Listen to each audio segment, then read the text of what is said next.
something like a Berger, I believe there it looks more attractive if you're looking at a 6 month to 1 year view. And otherwise, I don't, think paint sector is going to do too well as a whole sector as a whole for the next 6 months in terms of profitability growth. All right. Because of the pressure on pricing, I would think. But a point well made. Shaina and Kush, very good morning to both of you. And thanks as always for taking the time. Pradeep is calling us from Bengaluru. Pradeep, very good morning to you. How can we help you today? Very good morning. See, I am having 280 shares of Motherson Shumi Wiring purchased at 50 rupees about 3 years back. Okay. Now, I am a long-term investor and I just wanted to know, I made a decent amount of around 30% profit. Yeah. So whether I should hold on for another 1 or 2 years or whether I should book profits at this stage. Okay.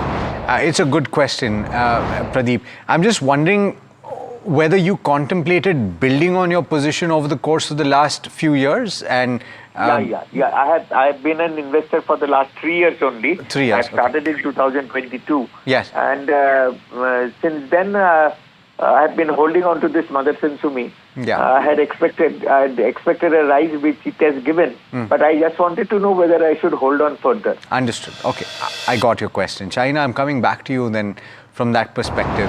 And Motherson Wiring is the name of the counter, bought at attractive levels. And so therefore, would you book out or you anticipate that earnings trajectory will be positive? Should he hold on? What is the kind of upside that he can expect?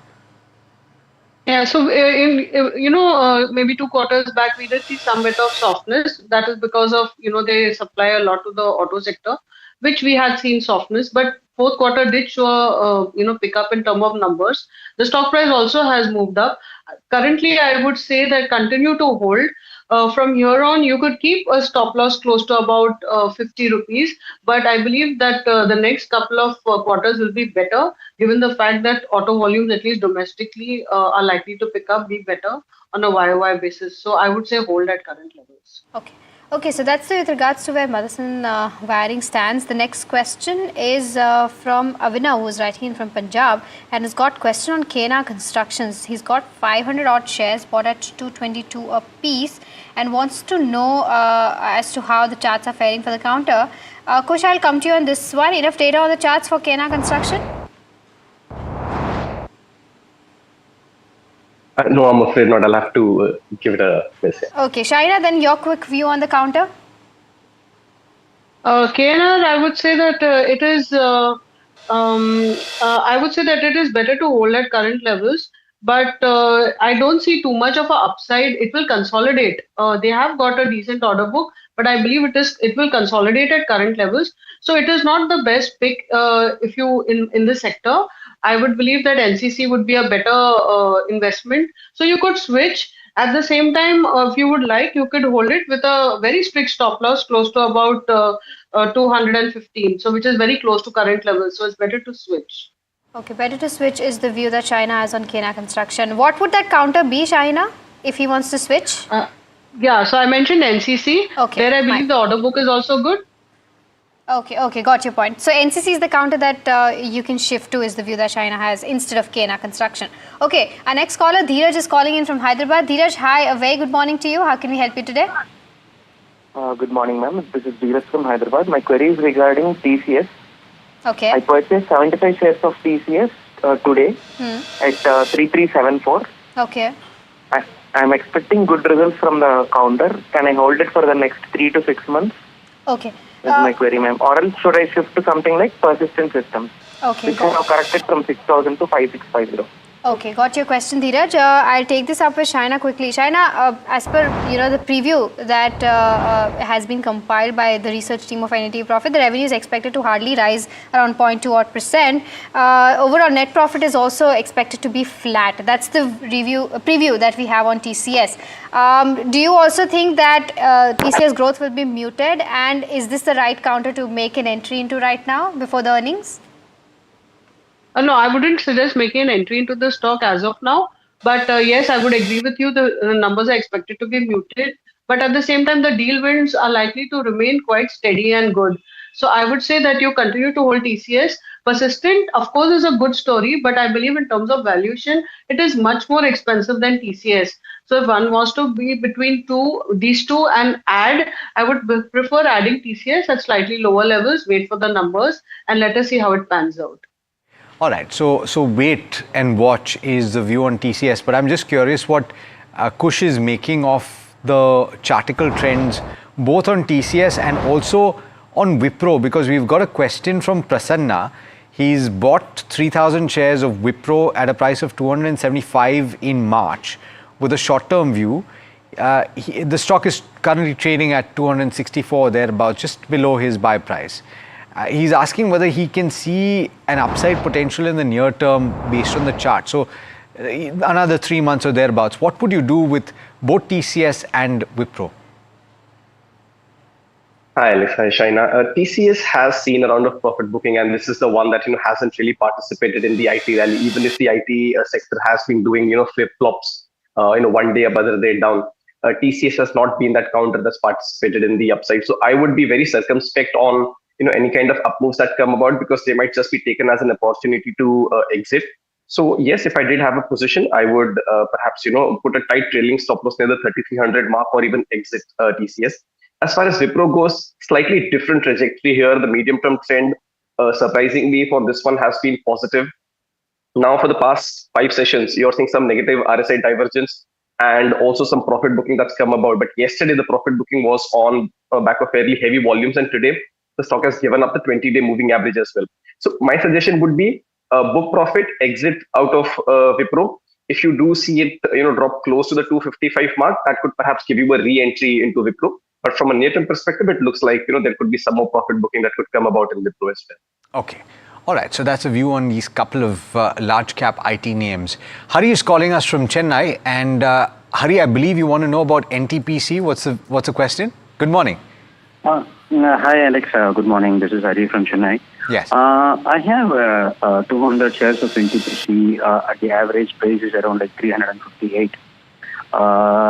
I would just like to know, today I just saw some session on this power generation today morning, and I just want to know, whether we can. I just joined SAS. I was late while turning on my TV, so I just wondering whether this is at the attractive price to add for a longer term, maybe 2 to 3 years. You're specifically talking about NTPC or broadly in the power generation space?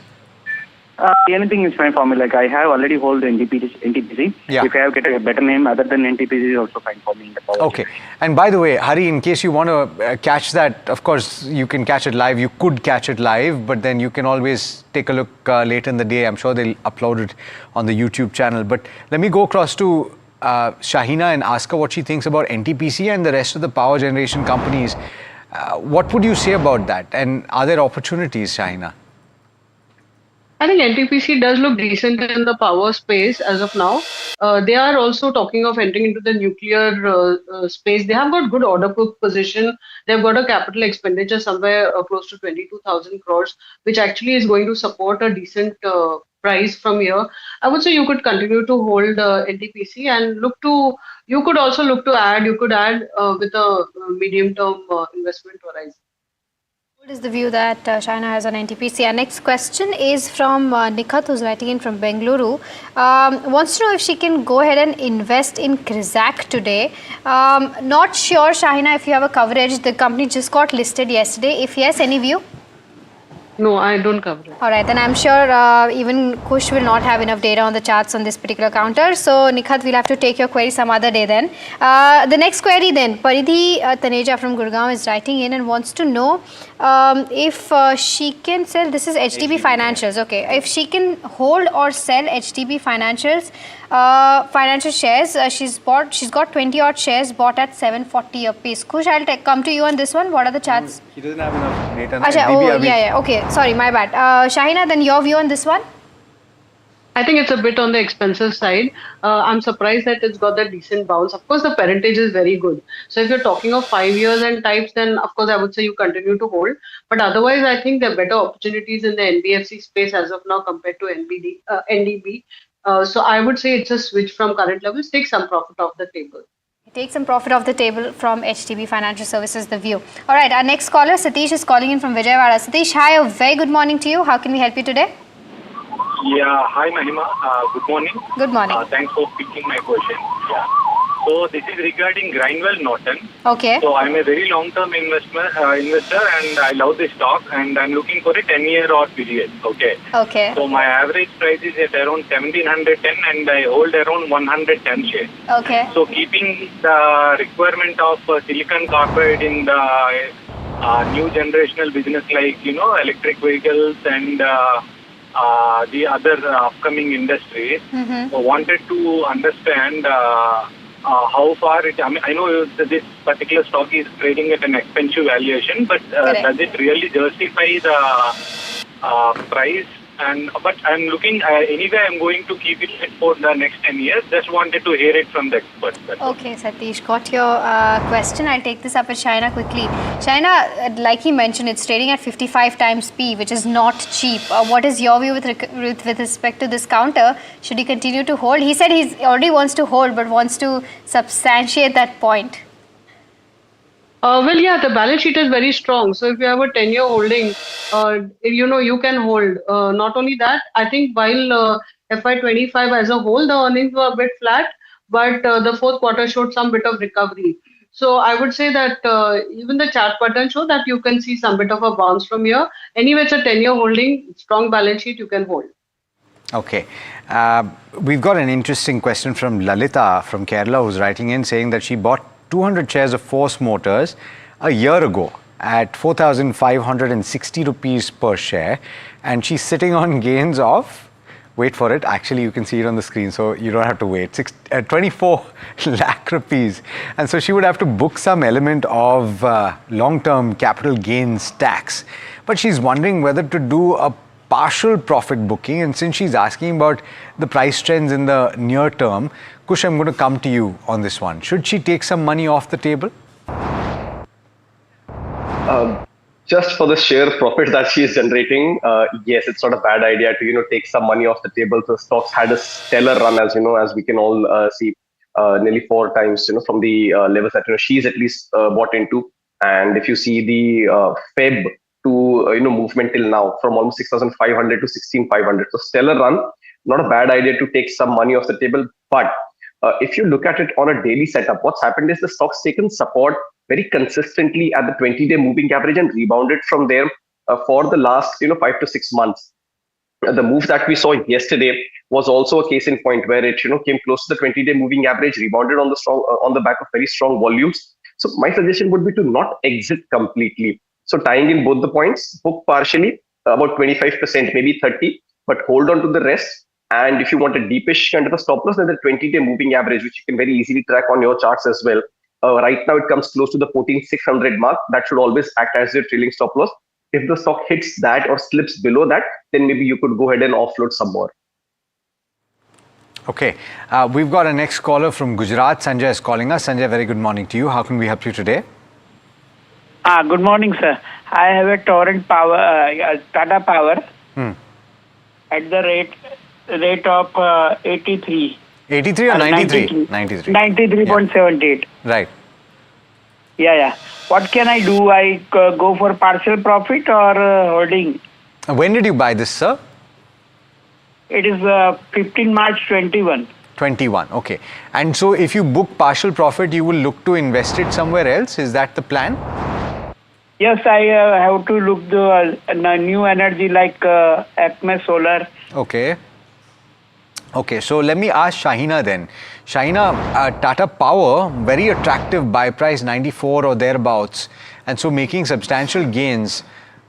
Interesting, because he would have to again book some profits, LTCG, tax will come into play.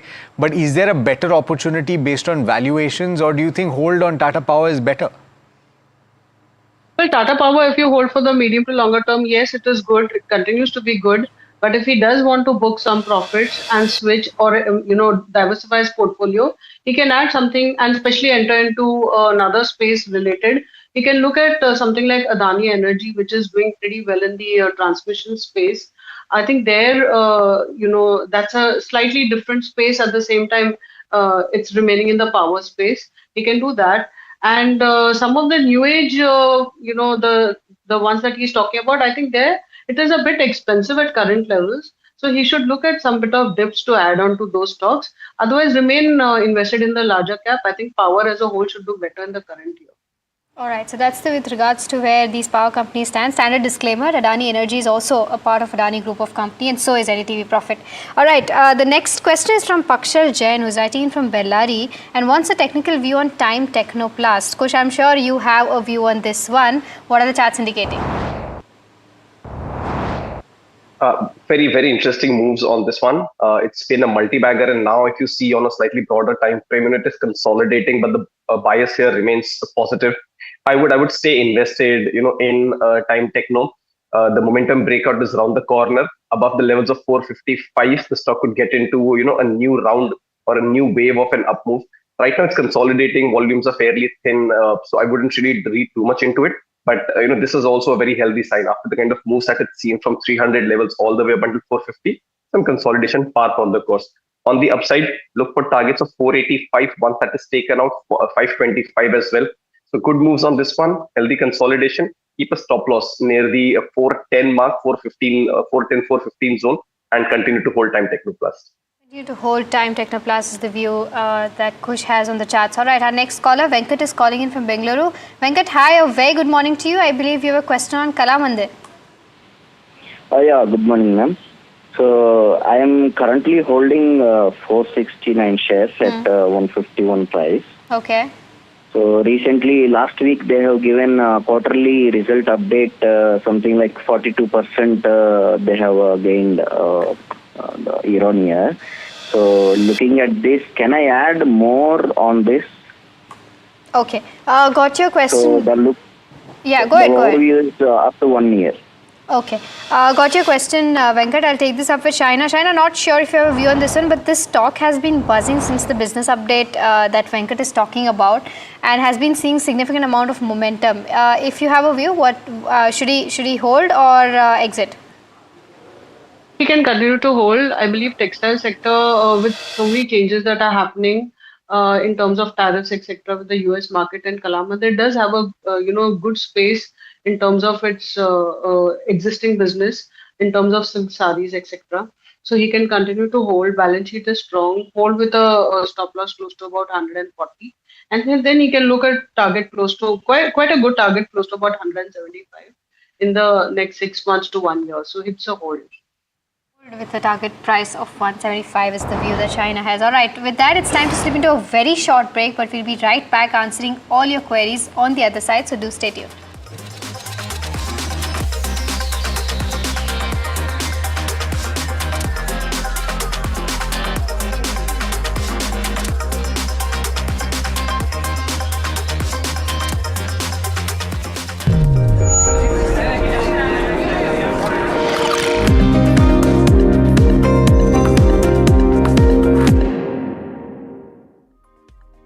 That's huge. That is a biggie. It's out of it. Gold plus clear glass, पार हो या near, सब कुछ दिखे clear. जनता के पास सवाल ही सवाल है, जवाब ढूंढने को वो देखती है न्यूज और देखती है यहाँ तो सवालों का माया जाल है। ऊपर से ही अलग फाइट है, कोई पूरा लेफ्ट तो कोई पूरा राइट है, बीच में मुद्दे के साथ कौन है, जनता को जवाब चाहिए। इसीलिए सवालों की परेड नहीं, मैं लाऊंगा खबरों की कचहरी। मैं शुभांकर मिश्रा, मेरे साथ देखिए कचहरी रात 8 बजे सिर्फ एनडीटीवी इंडिया पर। It's the biggest event that markets and economy are looking at. A possible trade deal between India and the United States, which we could hear about any time soon. It will create a seismic shift in the way these two countries trade with each other. Who is going to come out on top of these hectic negotiations? Stay ahead on the story. Catch all the breaking news and the analysis only on NDTV Profit.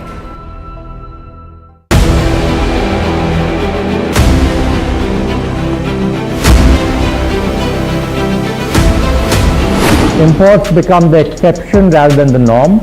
And increasingly we do almost, last year for example, of the contracts that we signed of record 2,09,000 crores, 81% was awarded to the domestic industry. Our intent is to manufacture in India, preferably with design also in India. I am so elated to be on the same screen as the Defense Secretary, and I get a chance to talk about what he said. In certain areas, like for example, artillery guns and armored vehicles, or in some categories of missiles like the BrahMos and the Akash, we've come of age. What Defense Secretary Sir said is 100% true, and today private industry can really increase their involvement in R&D. I am very proud to say that we make, in our categories that we have been supplying to our defense forces, some of the best platforms in the world.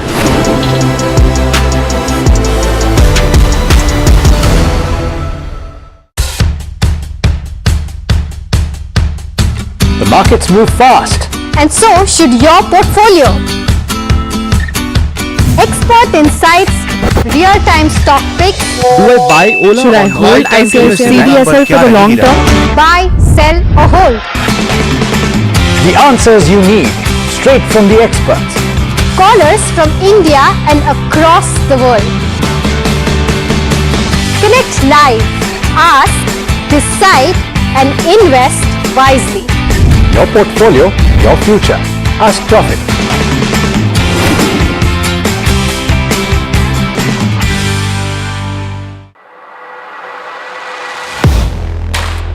Do you really know the company you invest in? What is the real picture behind presentations and claims?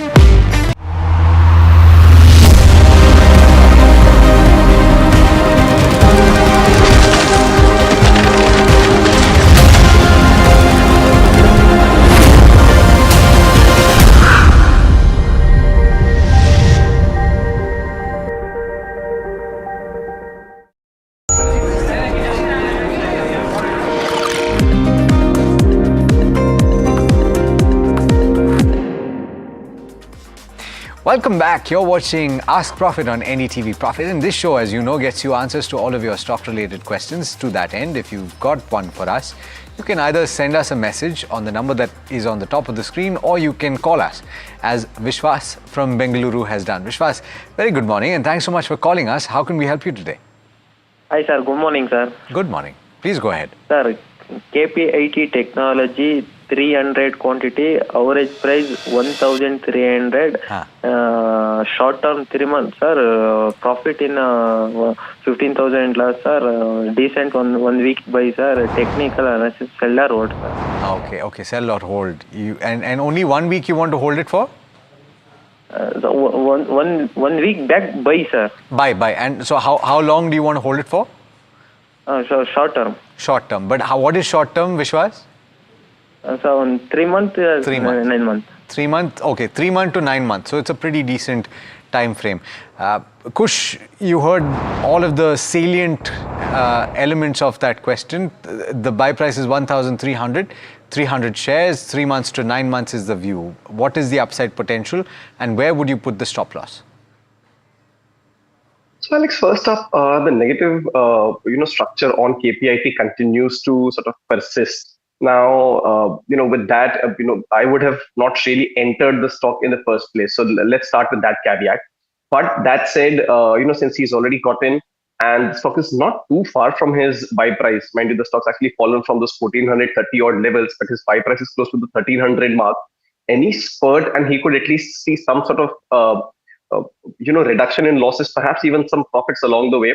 So what I would suggest is continue to hold KPIT with a stop loss near the 1,215 mark. And the reason I say that is because right now, if you see for the past 3 to 5 sessions, the stock's actually slipping lower, but on the back of very thin volumes. And despite this slippage, the 1235 recent swing low, that has been protected. So give some more room for volatility and continue to hold with 1,215 as your stop loss. On the way up, however, there is a convergence of the 20 and the 50-day moving average and some resistance near the 1320 mark, which is slightly above his buying price. So as soon as he sees his buying price or a slightly higher level, I think he should exit and not wait for a not wait for a big profit in KPIT Tech. Okay, all right. So that's the view on KPIT Tech. By the way, the show that comes up next, and quite a few know this already, but I'll still point this out to you. 11:30 is when we have Know Your Company. And if you are a long-term fundamental investor, then this is a show that you should pay attention to. And today, the feature is going to be on Uni Parts India. Why Uni Parts India? Well, there are a few things that they're talking about. One, the sustainability of growth in a weak demand environment, the impact of the new US-India tariffs, and we don't know where they will be, but what will the impact on margins be? And also the competitiveness, persistence of the weak margins and the timeline to reach those historical levels, and also the role and visibility of new business in the award wins or the order wins going forward. They will be speaking to Tanushri Bagrodia, who's the Group Chief Operating Officer of the company, to get you insight. So watch out for the rating that NDTV Profit's research team has on Uni Parts and also the conversation with the management. Let's go to our next caller. We've got Kiran, who's calling us from Hyderabad and asking about Kaveri Seeds, I believe. Kiran, very good morning. How can we help you today? Kiran, can you hear me? Yes, hi. Hi. Kiran here. Good morning, everyone. Good morning. I need advice on Kaveri Seeds. I'm just holding for a very short term, like 2 to 3 weeks. Okay. I bought a shares around 200 shares with a price of 1185. Okay. Okay. And what was the, so you're saying that from this point you would like to hold for only 2 to 3 weeks? Yes, exactly. Got it, got it. So did you have a level in mind when you bought it? Did you want to achieve a certain price target? Yes, around 1300 to 1350. 1300, 1350. Okay. I got your question, Kiran. Let me go across to Kush. So not a significant upside, but the time frame is a little short. Would you say that this is possible, Kush? And where should he place the stop loss, if at all?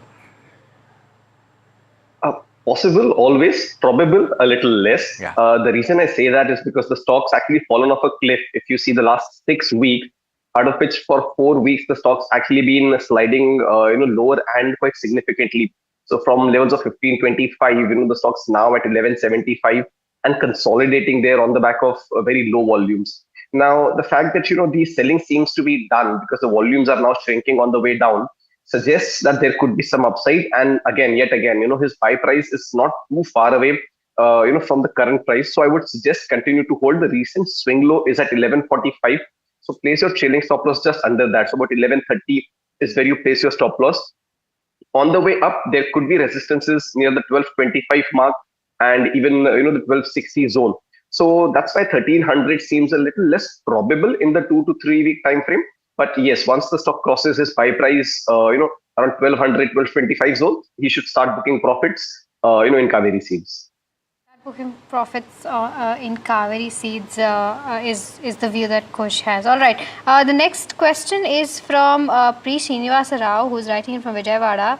He's holding 2,700 shares of Birlasoft, bought at 421 a piece, and wants to know the outlook for the next 1 to 2 odd years. Shaina, your view on this one? Yeah, Birlasoft actually has given you a little bit of a bounce from the earlier levels. We had seen a bit of softness going in the last year. But after this bounce, now I think there's a further possibility of upside. Valuations are attractive. If you look at 1 year forward, it's just about 15 times. So in the space, in the mid cap, small cap space of IT companies, it looks still attractive. They are actually doing pretty well in their healthcare vertical, and that I think should support some bit of upside going forward. So it's a hold at current levels. It's a hold on Birlasoft as of now. We've got a question on a recent listing. In fact, this week, Shambh, this week or last week, I can't remember. I do remember that I spoke to the management in Hindi and I was struggling. That's what I remember. Shankar from Tuticorin is asking about Shambh Steel, which he's bought 3,000 shares of at a price of 101. And he's sitting on a very decent amount of profit. Should he book it out or should he hold at this point? And if the suggestion, Shahina, is to book out, then would you suggest a railway stock to enter? Well, I don't cover Shambh Steel. But railway stocks, yeah, both you could look at something like a Titagar as well as the Texmaco. Both of them look pretty decent in the railway space as of now. So I would prefer those two. But let me ask you, okay, so let me ask you something else then. If you don't have specific coverage on something like a Shambh, but if you've gotten a listing pop and if you've made considerable gains in a very short period of time, would you take money off the table? And of course, you can't give a blanket answer, but some money, is that warranted?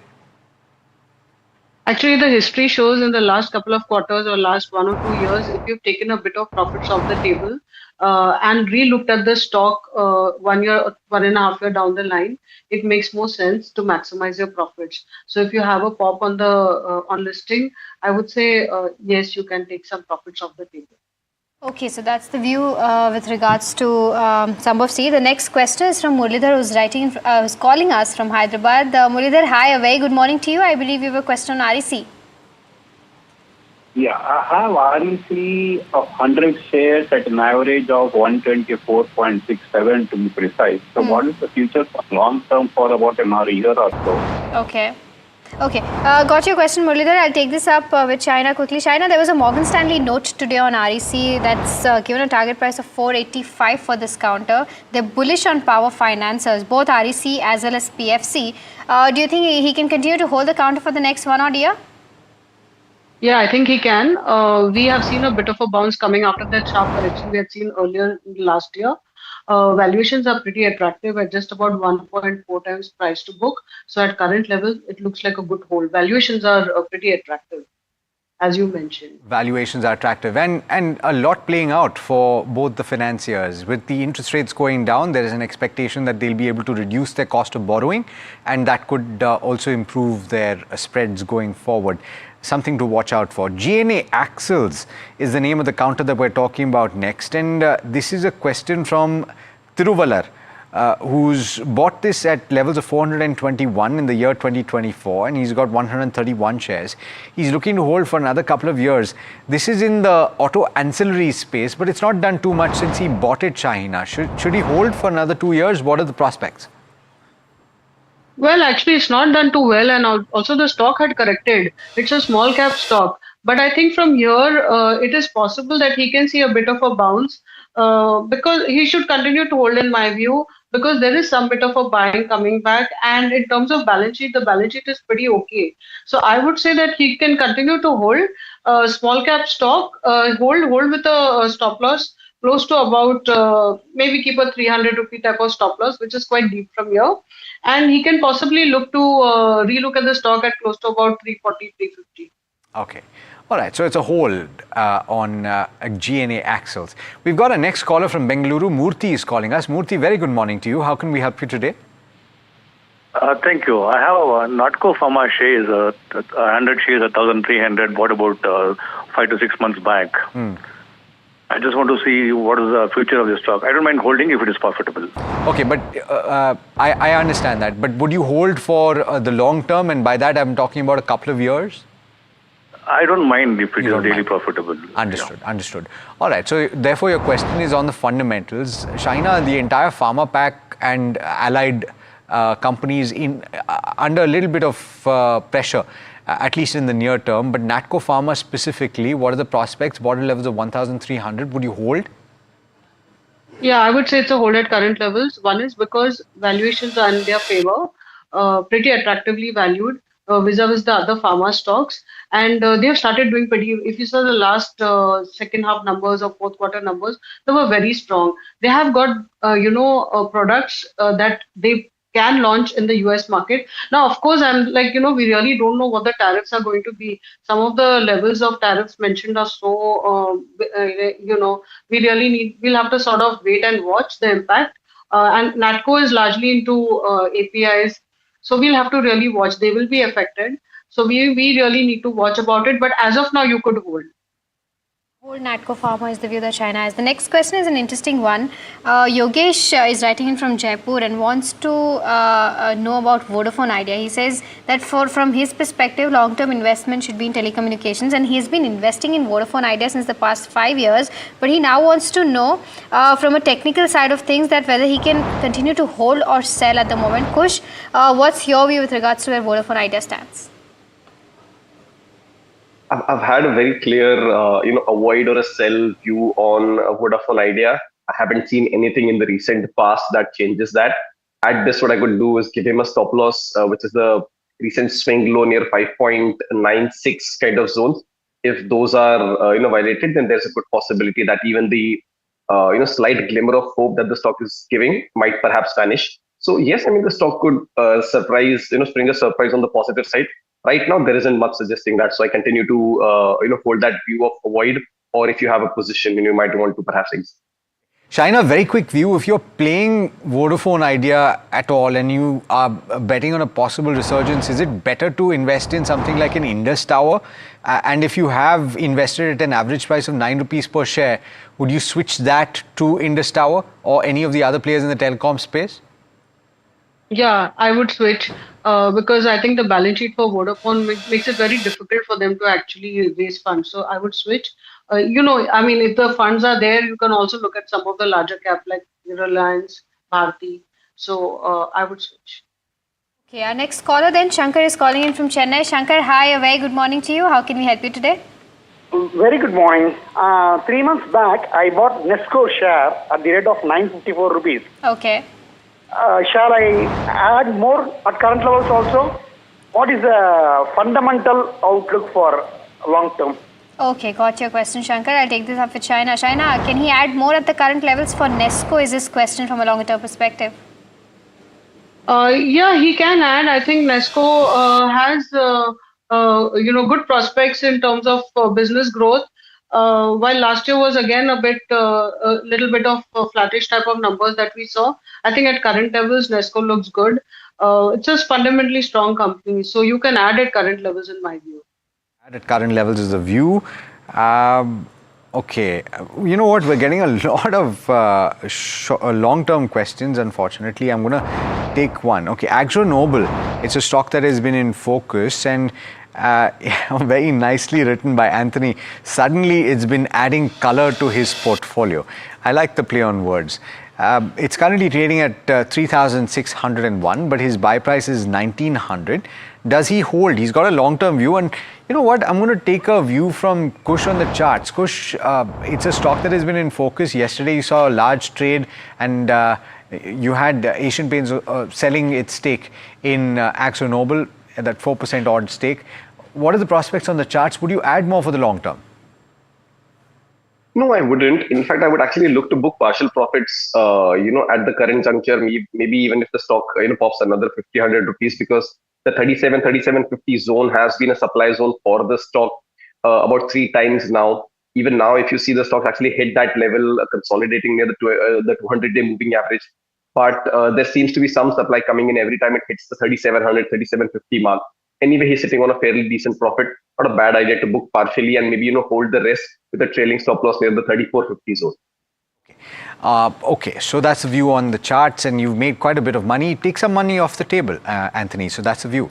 Ray is calling us from Bengaluru and wants to know about HAL. Ray, very good morning to you. How can we help you today?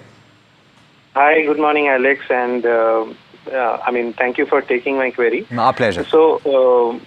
So fundamentally, I'm confident about HAL, but I just want to know with the defense stocks correcting now, what would be a strategy for HAL, because I am at a loss of around 3,000 right now. I understand, and you seemingly bought it at relatively higher levels. So I'm just wondering what the thinking is. Ray, do you anticipate that you will hold this for the very long term?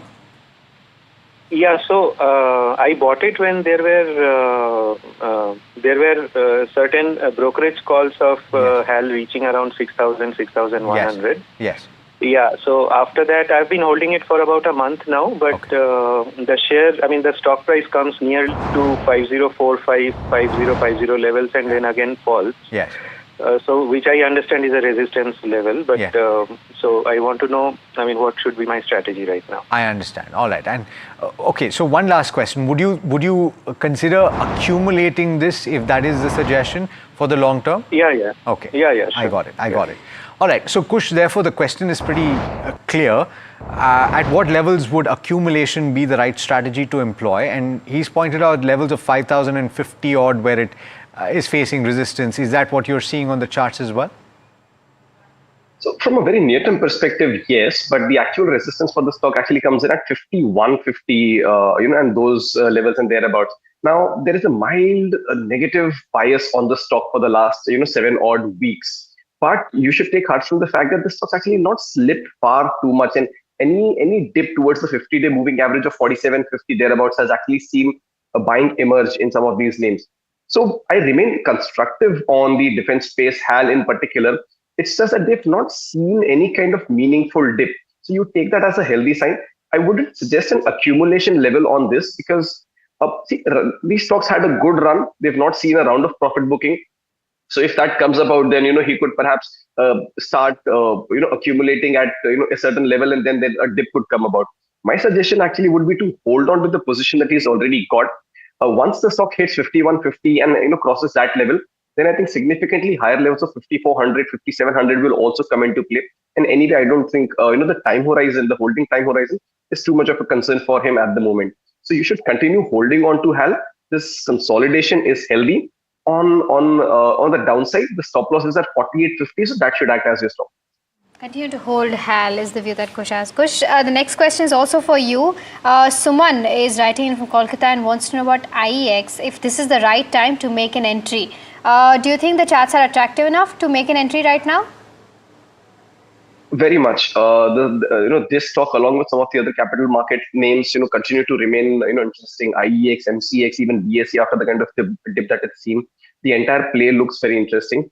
But as far as IEX very specifically goes, you've had the stock dip very sharply to the 200-day moving average, but then recover, equally sharply. Yesterday also the stock was up on very good volumes. You should, enter at current levels because the selling pressure that was there seems to be over. The stock is now into, a renewed uptrend. So for me, this is a buy at current levels. On the downside, 199 is where you keep that stop loss. On the higher side, 219 is where your first target comes in. Once that is taken out, you're looking at a 235 as well. So very good moves, medium-term structure still intact, and a strong rebound after the sharp fall is a sign of strength in IEX. So that's with regards to where IEX stands. The next caller, Jijo, is calling in from Kerala. Jijo, hi, a very good morning to you. How can we help you today? Hi, very good morning to you also. I just want to know regarding Engineers India Limited. I just see the fundamentals. It's look good. So I had 200 stocks holding for 220 levels. So I can, in long term view, I can continue to hold or partially book profit, something like that. Okay, got your question, Jijo. I'll take this up with Shahina quickly. Shahina, your view on Engineers India. Should he book profits or continue to hold? He should continue to hold. In fact, he can keep accumulating, at current levels, accumulate with a medium to longer term view. They are doing pretty well. It's a small cap stock. And I believe in terms of numbers also going forward, they should do better. They did very well actually in the last fourth quarter, and balance sheet is also very strong. So it's a hold. Hold. All right. The next question is from Santosh. He's writing in from Chennai and asking about Epigral, which he's bought at a price of 895 rupees per share, and he's looking for I think he's been holding for 3 years, and he's contemplating holding for the long term. He hasn't defined that, but on the fundamentals, coverage on this one, Shahina, and if so, would you suggest a hold? Well, I don't have any coverage on this stock, so I cannot really recommend. Shorter term, at least on the charts look weak, so I'll pass the question to Kush. Okay. So, Kush, Epigral is the name of the counter. It's currently trading at 1,700 odd. What are the prospects for the long term on the upside? Fairly attractive. The stock's consolidating, but now there is a price range squeeze that you're witnessing. And if you go by the setup, a flag and pole kind of a setup, then the stock is actually due for a fresh round of up move. So 1900 is the first resistance level, and even that is a little higher from the current levels. Once that is taken out, the stock would actually zoom past the 2100 mark as well. So I would continue to hold Epigral. The recent swing lows near the 1700 mark, 1650 zone, that should act as your stop loss. All in all, it's got a few things going for it technically. A good up move, consolidation with a positive bias. Continue to hold Epigral. Continue to hold Epigral is the view. Raj is calling us from New Delhi. Raj, very good morning to you. And I understand that you'd like to know about Schloss. Yes, good morning, Alex. So, yes, I have substantial holdings in Indian hotels and in Taj GBK as well. Right. Schloss is something which just got listed. Yes. Planning to make substantial investment again. Just wanted to check what is the outlook of this. The properties are fairly decent. Yes. Doing very well as well. But should I reinvest back into the same kitty of hotel stocks? I mean, what's the outlook for Schloss? I'm curious. So it seems, and if I remember correctly, Raj, you've spoken to us before about hotel stocks as well. I'm just wondering whether there's something particularly that draws you to this tourism and hospitality space? Yes. Well, the outlook seems to be pretty good in terms of the expansion that's happening. And I'm assuming the demand's obviously going to be on the rise as well.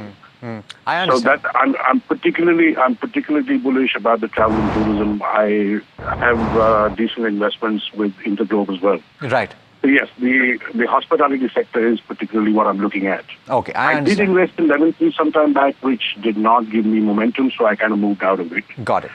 So there's not too much data to look into Schloss, so just wondering what to do with that. Let me check. Let me check with Shahina to see if she's got coverage or a view.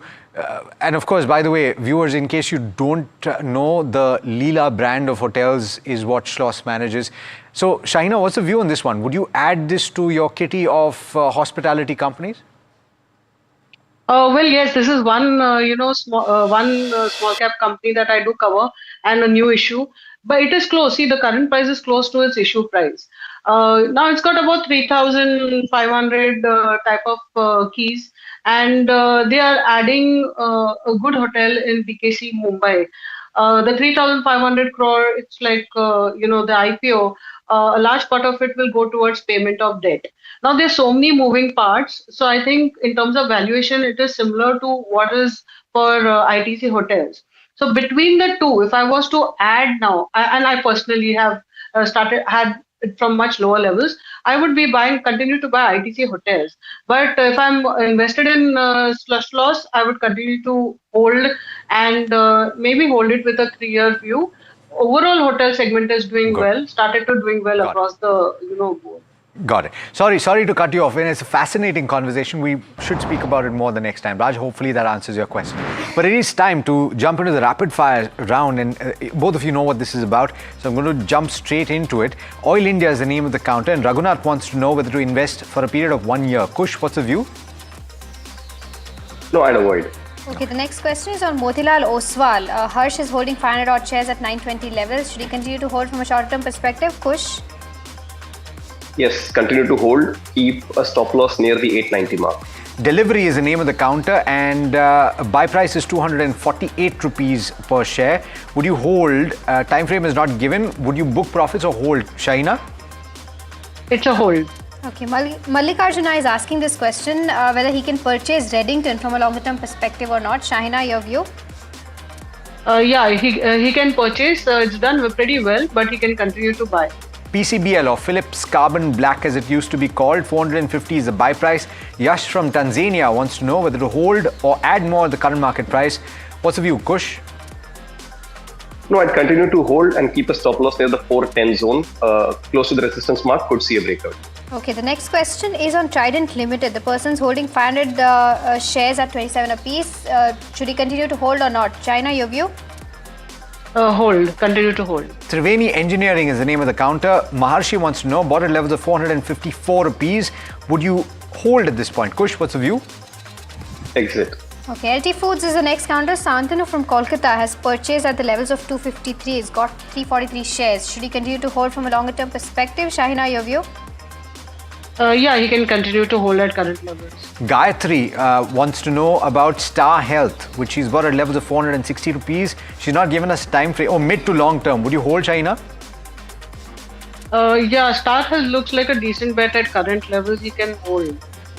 Okay, Greaves Cotton is the next counter. Vishal from Pune wants to know whether he can continue to hold or not. Kush, your view? Yeah, I could, he could continue to hold, keep a stop loss at the 190 zone.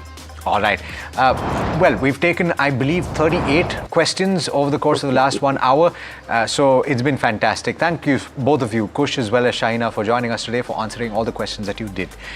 And well, that brings us to the end of this edition of Ask Profit. But like we told you, you've got Know Your Company up next. So make sure to stay tuned for that. From Mahima and myself and the team that put the show together, thank you so much for watching. This is NDTV Profit.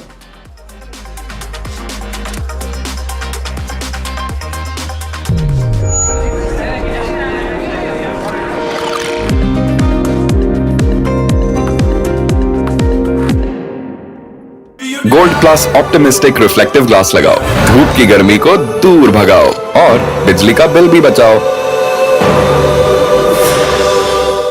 जनता के पास सवाल ही सवाल है, जवाब ढूंढने को वो देखती है न्यूज और देखती है यहां तो सवालों का मायाजाल है।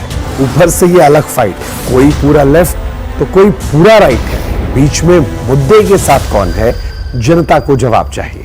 इसीलिए सवालों की परेड नहीं, मैं लाऊंगा खबरों की कचहरी। मैं शुभांकर मिश्रा, मेरे साथ देखिए कचहरी रात 8 बजे सिर्फ एनडीटीवी इंडिया पर। It's the biggest event that markets and economy are looking at. A possible trade deal between India and the United States, which we could hear about any time soon. It will create a seismic shift in the way these two countries trade with each other. Who is going to come out on top of these hectic negotiations? Stay ahead on the story. Catch all the breaking news and the analysis only on NDTV Profit.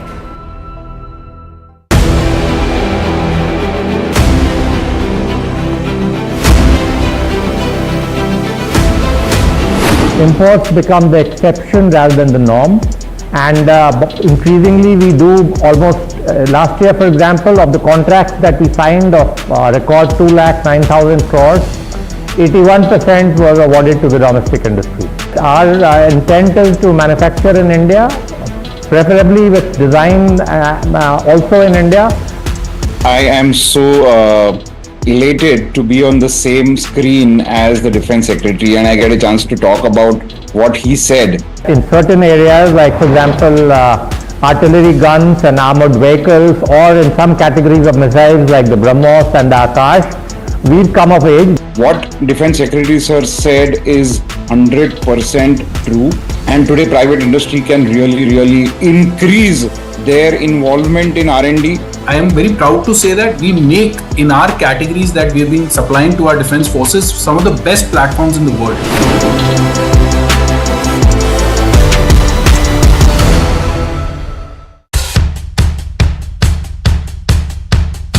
The markets move fast. And so should your portfolio. Expert insights, real-time stock picks. Do I buy Ola? Should I hold CDSL for the long term?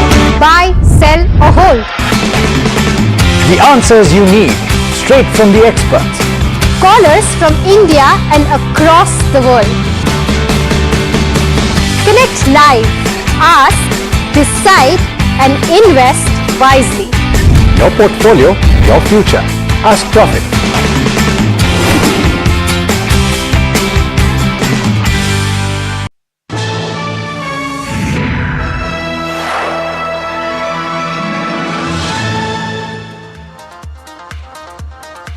Well, the global macro is shaping quickly, and we have companies within the auto space which have been laggards maybe for the last couple of years, facing that global headwind. But that could well be changing. Are we at the cusp of a turnaround in FY26? But also one needs to keep in mind that it's a fast evolving environment because there are tariffs involved as well. Welcome to KYC. I'm Harsh Saita, with me is Puneet Javeri, and today we're going to be talking about Uni Parts Limited. Why? I have spoken a bit about the company already, but let's take it up and let's try and understand as to what exactly is it that I want to know about a Uni Parts Limited. First is sustainability of growth. It's a weak demand environment. Can growth come back, in fact? And when you look at the last 3 years data, you'll know exactly what I'm talking about. So stay with us, and when we speak about the income statement, you'll know what I'm saying. So that's point number one. Point number 2, tariffs, of course. It's a fast evolving environment globally. Maybe for the next 3 years there will be uncertainty, and therefore what's the company doing to stay to insulate itself to a large extent from this uncertainty is what I'd want to know. And how is the tariff going to impact both margins as well as competitiveness, because the global supply chain is also changing, right, Puneet, where auto is concerned, and therefore relevant. The third one is persistency of weak margins. The margins have weakened substantially. They are now in the mid-teens. They've guided that margins will likely recover. How quickly do they recover, and how much will really be my question. Role and visibility of new business and award wins. Wanting to understand how quickly does that impact the P&L, how quickly does that translate to profitability. Execution of strategic initiatives, they have taken a few and we'll speak about those as well, and thereafter we'll speak about customer concentration. There is one large customer, there is concentration. Is that a risk at all, or is there a way in which they are hedging that risk, or there is comfort that that risk will likely not materialize? So a lot of this and more we'll talk about this 1800 crore market cap company, which is Uni Parts Limited. Let me start off by introducing what the company does. And it's basically an Indian-based manufacturer of auto components, but it does so for the world. It doesn't, in fact, it derives maybe less than 20% of its top line from India, and has always done so. It's not like it's seen a major shift in terms of where it sells to. A large part of its geographic concentration is US, and a large part of the other probably pie of revenue comes from Europe. So India is a relatively smaller pie. It specializes in engineered systems and solutions. So it's more niche in terms of its business as well as its product, and we'll talk a little bit about that. Maybe Puneet can explain that better than I do. But leading supplier for off-highway market, it supplies tractor parts to boost farm mechanization and productivity, and therefore a lot of this is actually pushed to the West. And hence it's actually a manufacturer for the West. It manufactures core components for construction and agriculture. Products are exported to over 25 countries worldwide, with nearly a 70% concentration to US and Europe. They have 125 plus customers, including the likes of a Caterpillar and a Bobcat. So some of the largest names within both construction as well as agri are the clients of Uni Parts. Let's talk about the 3 product ranges, or the 3 broad categories of products that it sells. It sells to agri, it sells to construction and forestry, and it sells for the aftermarket. The aftermarket is essentially the second-hand market. So just trying to put it out there, that's aftermarket.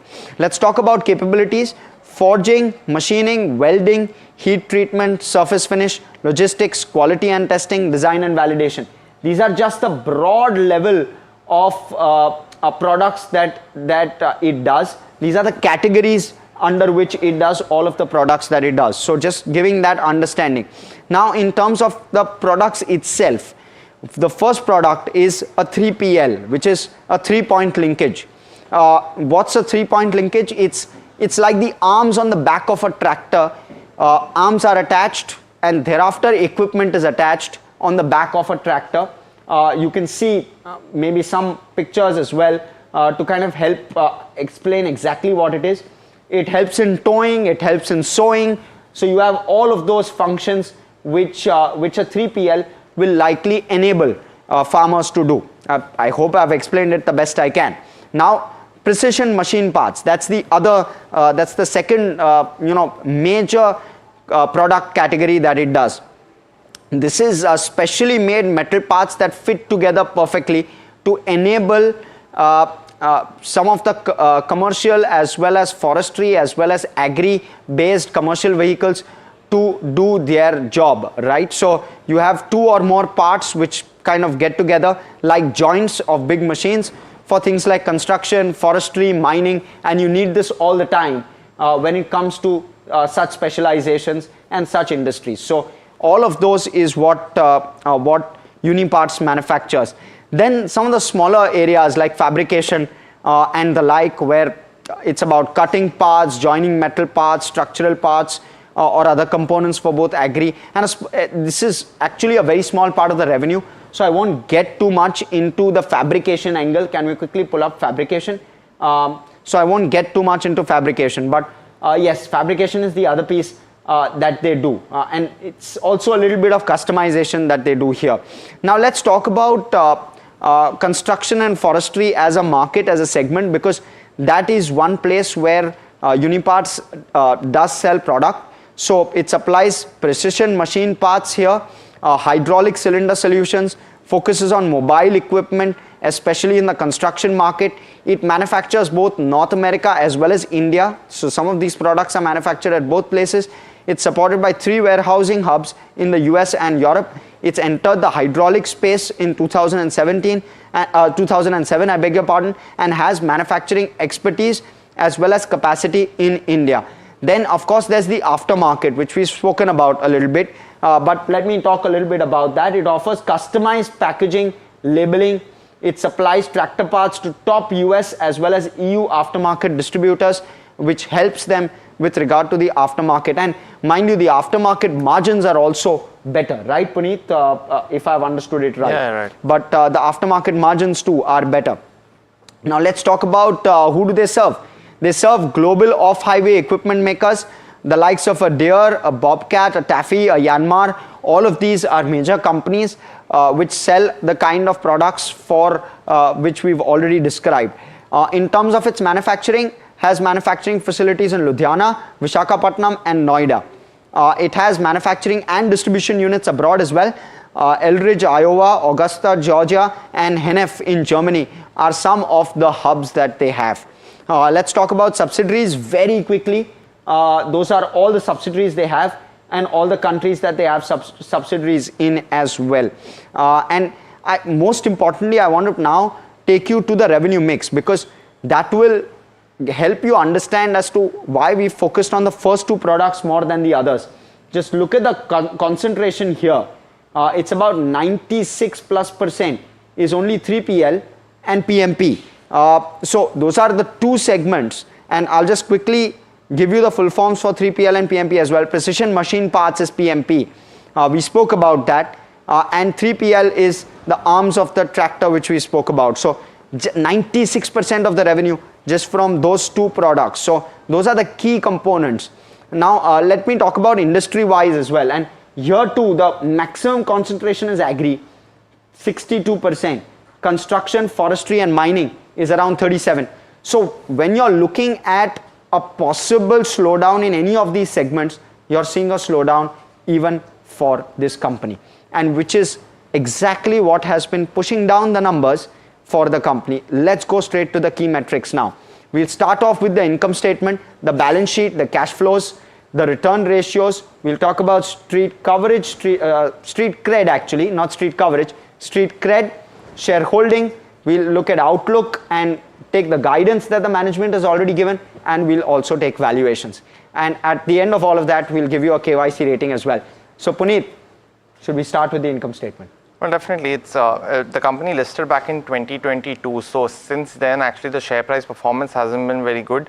And that the key reason for that is reflective on your screen. We've seen the revenue fall from roughly about the 1200 to 1300 mark and go down all the way to 964 crores. That's one of the key disappointments about the performance, and the company has mentioned that it was in a down cycle between 2023 to 2025, and so it's more like a market-led down cycle, and that's what impacts auto companies in the off cycle, if I can say the way. And Uni Parts was because of that impacted. We also saw in terms of EBITDA and EBITDA margins, hence those have also eroded from the highs of somewhere around over 20%. It's come down now in the mid-teens, as Harsh highlighted, and that's one of the other key negatives on EBITDA. And you can see the margin performance from a high of about 22 to 24%. It's down now to 15%, and the revival might take at least for the margins to go back to those levels, that will be one of the key aspects that we'll question the management on. In terms of profits, again, the 3-year CAGR performance is down 20%, and that's subsequent to the fall in revenue that we've seen. So we've given this a thumbs down naturally because of the performance of the company in the down cycle, and hence in terms of income statement, we see that it needs the macro environment to give that kind of positive pivot, Harsh, for it to come back to growth. Yeah, absolutely. And other companies would have faced pressure had balance sheet been weak, but this one isn't weak. And let's pull up the balance sheet and give you that perspective. Equity plus other equity is fairly healthy, which is nearly 900 crore. So basically book value is around nearly 900 crore, and 1800 crore is the market cap. You look at the borrowing number, it's 84 crore. But if I were to just give you perspective on that borrowing number as well, the long-term borrowing as well as the short-term borrowing is just about 84 crore. And of course, lease liabilities is something we have excluded from this number. So not a large borrowing quantum for an 1800 crore market cap, and nearly 900 crore in terms of book value. So that is the understanding with regard to borrowing. In terms of cash, it continues to have about 30 to 40 crore rupees of cash. It does an annual capex of around 30 to 40 crore. That's the guidance, and therefore it has decent amount of cash. In fact, it has 1 year of capex cash on its balance sheet. But what I want to understand is, what are they doing in terms of cash flow, Puneet? How are they going to utilize that cash flow will be the other question which I'll want to ask management as well. Well, because of the company's underperformance in terms of revenue growth, we have seen that impact come in on the cash flow as well. So in terms of operation cash flow, it's gone down from roughly about 250 odd crores. It's down to 182 crores in the last year of FY25, while compared to EBITDA, the CFO to EBITDA has gone up to 125%. The net cash flow does remain subdued at around 14 crores. Compared to last year, it is a significant improvement, because last year the company reported negative cash flow. So a 14 crore impact hence is positive, and but still lower than the FY23 levels where it was around 24 crores. So hence while we've given this a positive, that's largely because of CFO to EBITDA level. The net cash flow is something to watch out for going forward as well. Well, yes, but CFO to EBITDA continues to remain healthy, as you correctly mentioned. Let's look at return ratios, therefore. Now, in terms of the way return ratios have evolved, 30% plus in terms of return ratios, which this one would clock, but it's come off sharply. Margin pressure, you also have some amount of pressure coming in due to demand, and you have your operational efficiency reversing, due to which you are seeing what you are seeing on your screen. How quickly can this reverse back, and can it go back above 30 will be the big question. But this is clearly a thumbs down. We'll have to wait and watch as to whether they can do that. Shareholding, Puneet. Now, within shareholding, what's interesting is, Harsh, that over the last 3 years, we've seen the promoter holding largely remain stable, and that's a positive. But the shareholding actually could be a neutral as well, because we've seen a consistent selling from foreign investors as well as domestic institutional investors. And for foreign investors, the stake is down almost 60%. So roughly from 6.6% is down to 2.2%. So it's only 1/3 that they've still kept, and that's largely because of the underperformance in the company's financials that we've seen. The domestic investors as well, which includes mutual funds amongst others, have actually also sold out. They still hold 6% stake, and that subsequently has been bought in by the retail investors, and we've seen roughly a 10% addition over the last 2 years. But the stock, from an IPO price of 577, it's down to almost 400 now. So over the last 3 years, we've seen that kind of underperformance come in, and hence we've seen the FIS and the DIS sell out at this particular point of time. Okay, so that's with regard to street cred as well. So street cred not looking too impressive. Now let me look at what the outlook seems to suggest with regard to this one, and can we pull that one up? So one, they've guided for a mid-teens growth in terms of top line. New business awarded should drive revenue growth going forward. How quickly does that translate? Moderate recovery in existing business is expected, but nothing substantial. Expect pickup in H2 of FY26 is what management has said. They're expecting margins from the lows of around 16% to bounce back a little bit for sure.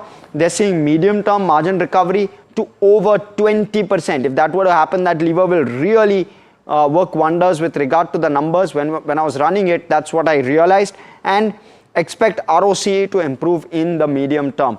How much can it improve? How quickly can some of these numbers improve will determine the turning of this business. But valuations, how are they looking, Puneet? Well, based on the company's earnings as of now, it trades at 20 times price to earnings, but this has to be taken with a pinch of salt. While it might look attractive compared to the other auto component players, because we've seen re-rating on multiple auto component makers, the earnings actually has been missing from Uni Parts. So we've seen for price to earnings, we've actually seen a fall in prices, and hence that multiple has reduced a bit. But in terms of price to earnings, hence we could see some more some more clarity actually from the management in the subsequent quarters, because they have highlighted that from Q3 onwards, that bottoming out has finally finished, and we could see some growth revival over this particular point of time, and that has started in Q4. But this will have to be taken on with a little bit more context of growth, where it comes, and if so, from which regions, because we have seen geopolitical tensions amongst others, 85% of the company's revenue coming from global markets. So that has to be taken with a lot of caveats, and we'll be of course speaking to the management today to get to a little more perspective to arrive at the right valuation number as well. Okay, that being said, let's quickly summarize this and look at some of the parameters, and quickly let's have the other, perfect, let's have the final rating. And that gives Uni Parts a 4 out of 8 on our KYC rating. Let's bring on board Ms. Tanushree Bagrodia, who's the Group Chief Operating Officer, Uni Parts India, joining us. Very good having you, ma'am. Let me first start off by understanding from you that what's the outlook like? How quickly can demand revival happen? And how complex is the geopolitical and tariff environment currently for you to really pencil in certainty with regard to that demand revival? Hi Harsh, hi Puneet, glad to be here. Good morning. And good morning to all your viewers. I think, we are partners to global OEMs across construction and agricultural equipment industry. And so we are a part of this ever-evolving landscape. And the industry is really coming off a major transformation, perhaps one of the most major transformations that the industry has seen in many decades, actually. And different parts of the industry, different geographies are seeing green shoots in different forms and shapes. You spoke about it, but if you really look at our Q4 results, Q4 FY25, the revenue grew 21% quarter on quarter, which actually signals that the bottom is out and over, right? We anticipate that it is really the second half of FY26 where there will be momentum in this growth. And we've said the same thing on our earnings call. You spoke about geopolitical situations, you spoke about tariffs. So if I was to give you a little more color, region by region and industry by industry, North America remains the most impacted region. It was the most impacted across construction, large ag and small ag in FY25. Going forward, we see large ag in North America remain under pressure, because commodity prices are volatile, interest rates are on the higher side, input costs remain higher, right? So this segment is going to remain under pressure and maybe have a high double-digit degrowth. Having said that, the European large ag market is looking much better than the American large ag market. Large ag doesn't exist in Asia Pacific. Now, in this market, we have been saying, and we've been working very hard to deepen our penetration and our relationship with customers.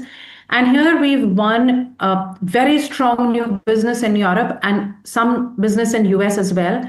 So we believe we will be able to outperform the large ag industry globally. Then when you come to the small ag business, Again, the small ag business saw tough times in FY25. India actually, which is the largest producer of small agricultural equipment, was flat. But the US was down, Europe was down. Going forward, what we are seeing is that Europe is going to see, let's say, -5 to -10% sort of growth in FY26. But the rest of the world is going to be flattish, right? Now, this is a segment we are very, very strong in. We've won new business. So again, we will outperform the industry. Then comes the next segment, which is the construction equipment segment. Again, this is a segment that saw degrowth globally in FY25. But again, in FY26, what we are seeing is North America markets will be flat to -5% down. Right. The rest of the world is going to be flat. We've won new business, so we will outperform. Right. I think one of the key differentiators for us has been our aftermarket business. Sure. From FY20, and remember that the aftermarket that we supply to is very, very organized, right? These are all retail stores that cater to the end users. Right. In the US, we've been able to grow significantly with the second largest retail store. In Europe, we are expanding our footprint. Globally, we are expanding our footprint. And when you have the... Sorry, go ahead. Right, yeah. So completely point taken. Where should therefore the top line lie? You've guided for mid-teens. Is there a positive bias versus what you were seeing at the end of Q4 to what you've said in Q4? So I think as of today, Harsh, we will still maintain that mid-teens growth because, you know, we look at the order books of the customers.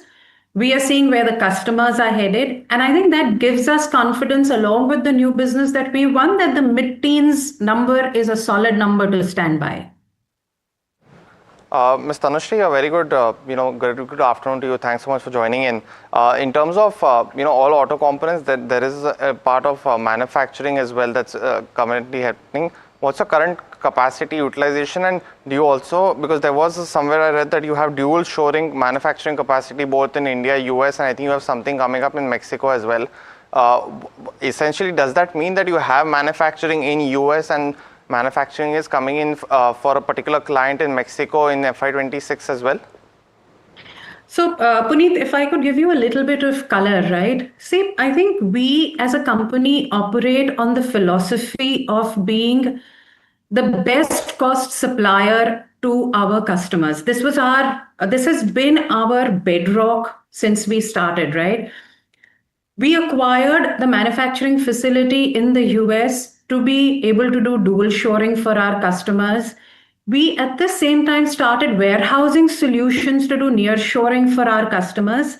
And that is what we are expanding with, setting up a new warehouse in Mexico to be able to supply to our customers. We recently set up a new manufacturing facility in Ludhiana to do small and medium fab. You mentioned in the segment before I joined that, we have 6 manufacturing locations in India. And I think we have adequate capacity to grow. See, we're a discrete and batch manufacturing company, which means that as long as we keep doing balancing CapEx and we keep building on our capabilities, that is never a roadblock for us to service our customers. Ma'am, apologies for this. How quickly does return ratios recover to 30% plus? Is that even possible? And how quickly does that happen? How quickly do margins recover 20% plus? So you've seen that, our margins, our gross margins, one thing, Harsh, you need to look at is our gross margins have been stable year on year, right? And we've controlled costs, we've controlled our fixed costs. So as the top line grows, it's all going to be margin accretive. I think it's safe to say that in the midterm, we will go back to the 20% margins. And I think as we come to those 20% margins, the ROCEs will come closer to the 30%. So is that FY27? It would be, I think, I'd say it'll be a 2 to 3 year game. Okay, so maybe FY28. So FY27, 28. Okay, thank you so much, ma'am, for joining us, giving us that perspective. Viewers completely out of time, frankly, on this edition of KYC. From Puneet, myself, everyone who puts the show together, thanks so much for watching. Stay tuned to NDTV Profit.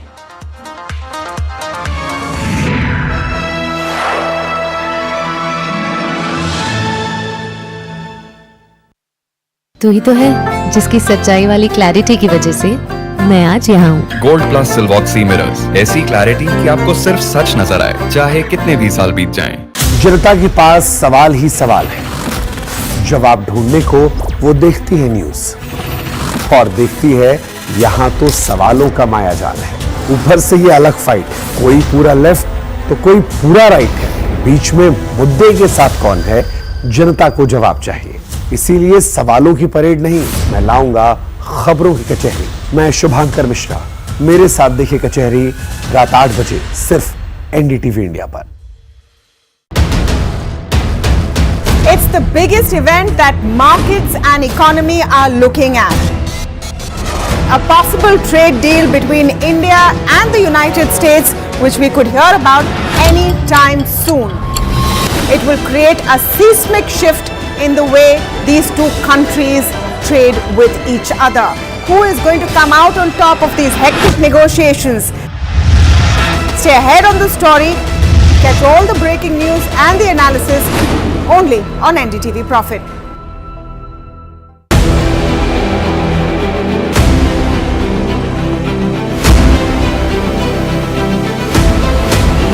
Imports become the exception rather than the norm, and increasingly we do almost last year, for example, of the contracts that we signed of record 2,09,000 crores, 81% was awarded to the domestic industry. Our intent is to manufacture in India, preferably with design also in India. I am so elated to be on the same screen as the Defense Secretary, and I get a chance to talk about what he said. In certain areas, like for example, artillery guns and armored vehicles, or in some categories of missiles like the BrahMos and the Akash, we've come of age. What Defense Secretary Sir said is 100% true, and today private industry can really increase their involvement in R&D. I am very proud to say that we make, in our categories that we have been supplying to our defense forces, some of the best platforms in the world.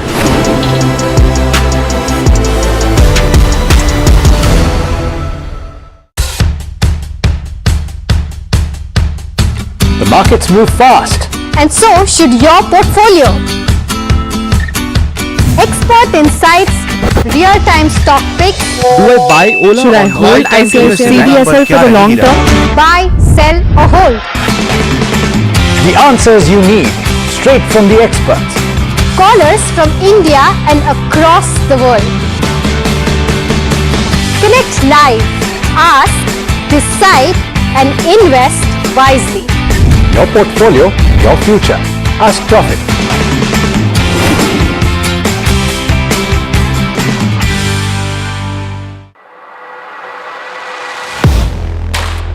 Do you really know the company you invest in?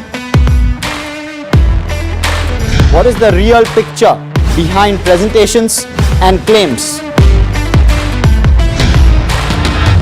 Is the outlook as rosy as the company claims? Know your company, powered by NDTV Profit.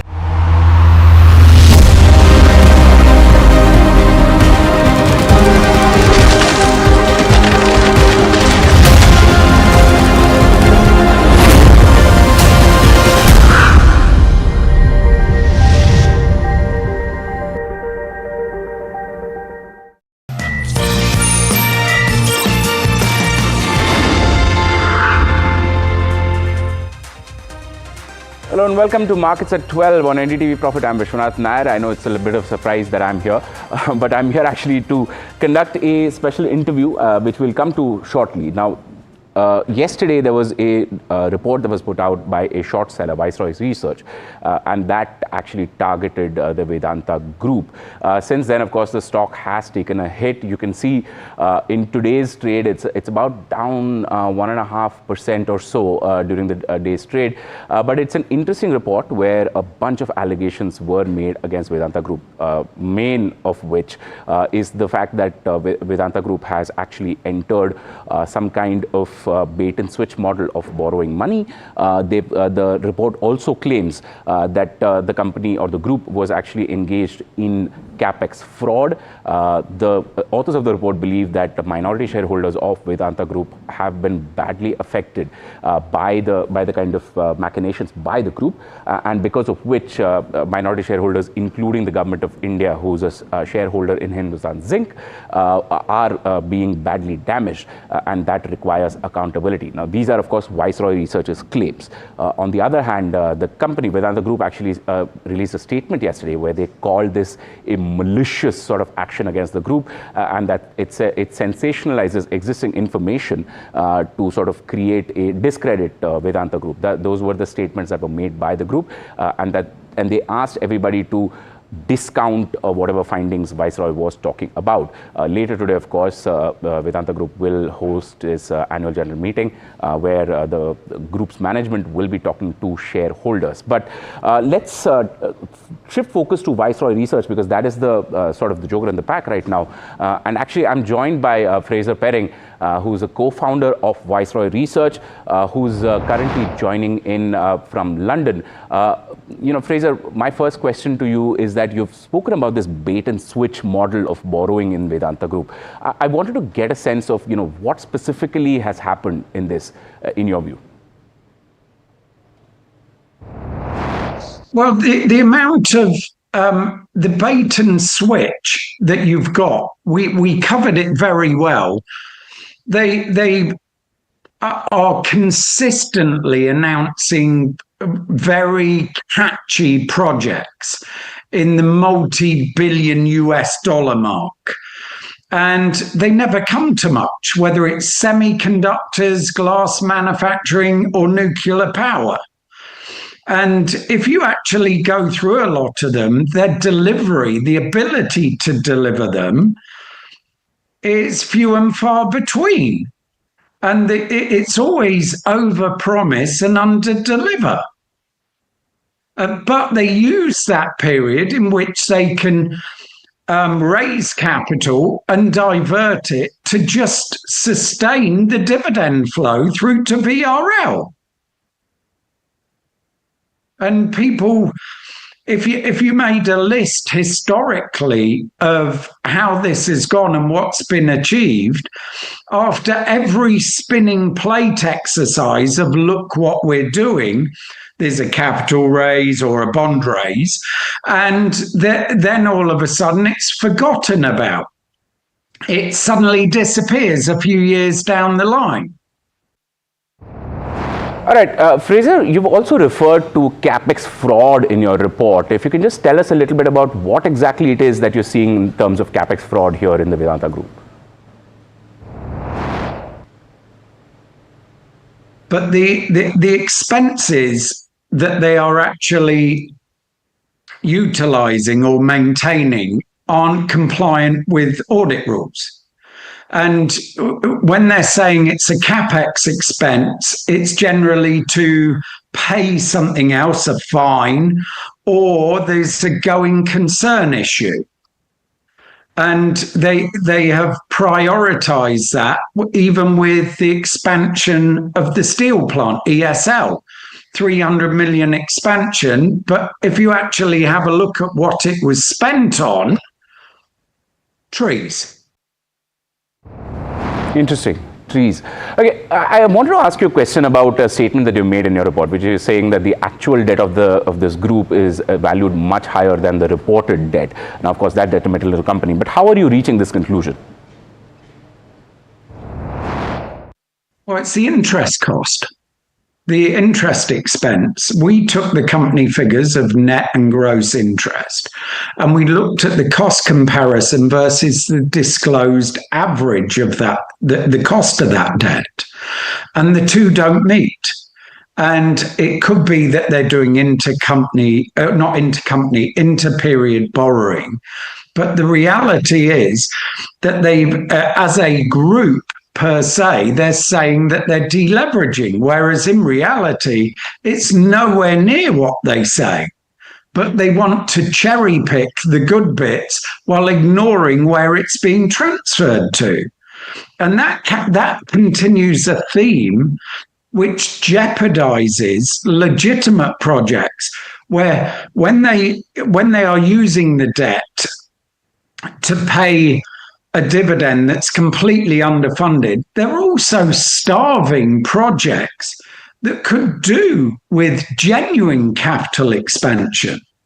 And that's further rolled on the delays and the inevitable promise and headline grabbing. Right, Fraser, one of the arguments that the company gave was the fact that Viceroy Research has never reached out to the company. Firstly, I just want to ask you, did you reach out and did you actually need to reach out? I just wanted to get a sense of this act of reaching out before releasing the report. Would that have changed the outcome in any way?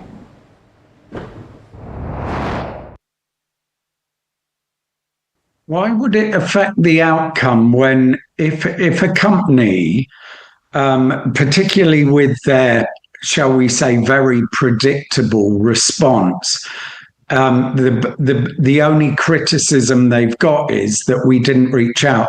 All the information, as they've rightly said, is public, but they don't want people to go digging for it. So if we'd have come to the same conclusion but reached out to them, all they're going to say is, like they've done today, it's misleading and wrong or malice. Whereas in reality, investors, the minority shareholders and stakeholders, need good answers to what we've uncovered. It's unacceptable that the minorities, including the Indian government as a stakeholder in Hindustani Zinc, are being damaged for the benefit of VRL. And likewise, if we reach out, what is going to change about their interest costs? Everything should be in their accounts. We've relied on their information, and we've gone digging for local subsidiary accounts. At no point was there a disclosure, even on ESL, which we've just spoken about, where there was 3 years of it was spent buying land and trees to offset environmental issues. The transparency of Vedanta is significantly in doubt. It's selective at best and misleading or misrepresentative of exactly where things are. But they've had a shortfall for what they've paid out for a number of years. And they're continuing a strategy at the end of the day that all the other stakeholders are going to be damaged for. And that needs accountability. And we'll be making submissions to SEBI on that, specifically around the violations that we believe that have taken place. And they're significant. Right, Fraser, short sellers tend to get a bad name in India specifically. You've said that you are short of the entire Vedanta Group debt stack. I just wanted to get a sense about how you defend your position while making these allegations against the Vedanta Group.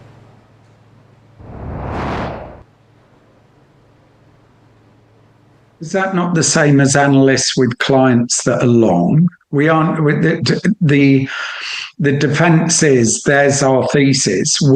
This is our opinion, and we believe that this isn't fully known to the market. And short sellers, I don't think are appreciated as much as they should be for the level of detail they go to. The historic results of short sellers, even Viceroys, speak for themselves. We've been short companies that have been in India before, including Ebix. That went bankrupt. And it's not a new phenomena, but you should embrace it objectively. People have written into Viceroy and said, have you thought about this? And we've explained our thinking. They go, oh, I didn't see that. That is a healthy market participant. We aren't saying that everything that Vedanta respond with will be lies, but is often the case with many of the companies that we have focused on and other short sellers. They refuse to admit their shortcomings until it's too late. And we saw that in Sweden, where they continued to pay dividends until they'd almost collapsed the entire company. And it took a management change. Adler in Germany came out with this almost identical responses to what Vedanta did, and they were trading at, I think, 40 euros. They're now down at 40 cents. But there was nothing to see here. I would encourage people, even if you don't like short sellers, to actually just go away and fact check them. Don't believe us, but don't believe management, and come to your own conclusions. And that way, at least, you can make an informed opinion. We aren't like a banking analyst that says, there was one announced, I can't remember his name, 5 minutes after our report came out, 80 odd pages, nothing new here. And most people won't comprehend the full impact of our report until multiple reads. But within 5 minutes, 80 odd pages, nothing new here. If there's nothing new, why hasn't he highlighted these risks within his analysis? Because it doesn't meet the status quo. And it's a flagrant abuse of the access to management. We don't need to speak to management because all their data's there. It's very easy to delineate and explore the issues. But analysts don't want to do a deep dive. They listen to management, they replicate it, they're very bullish. Some do a bit more work and are a bit more conservative, and you get the odd outlier that's willing to come out and go, I'm sorry, this is rubbish.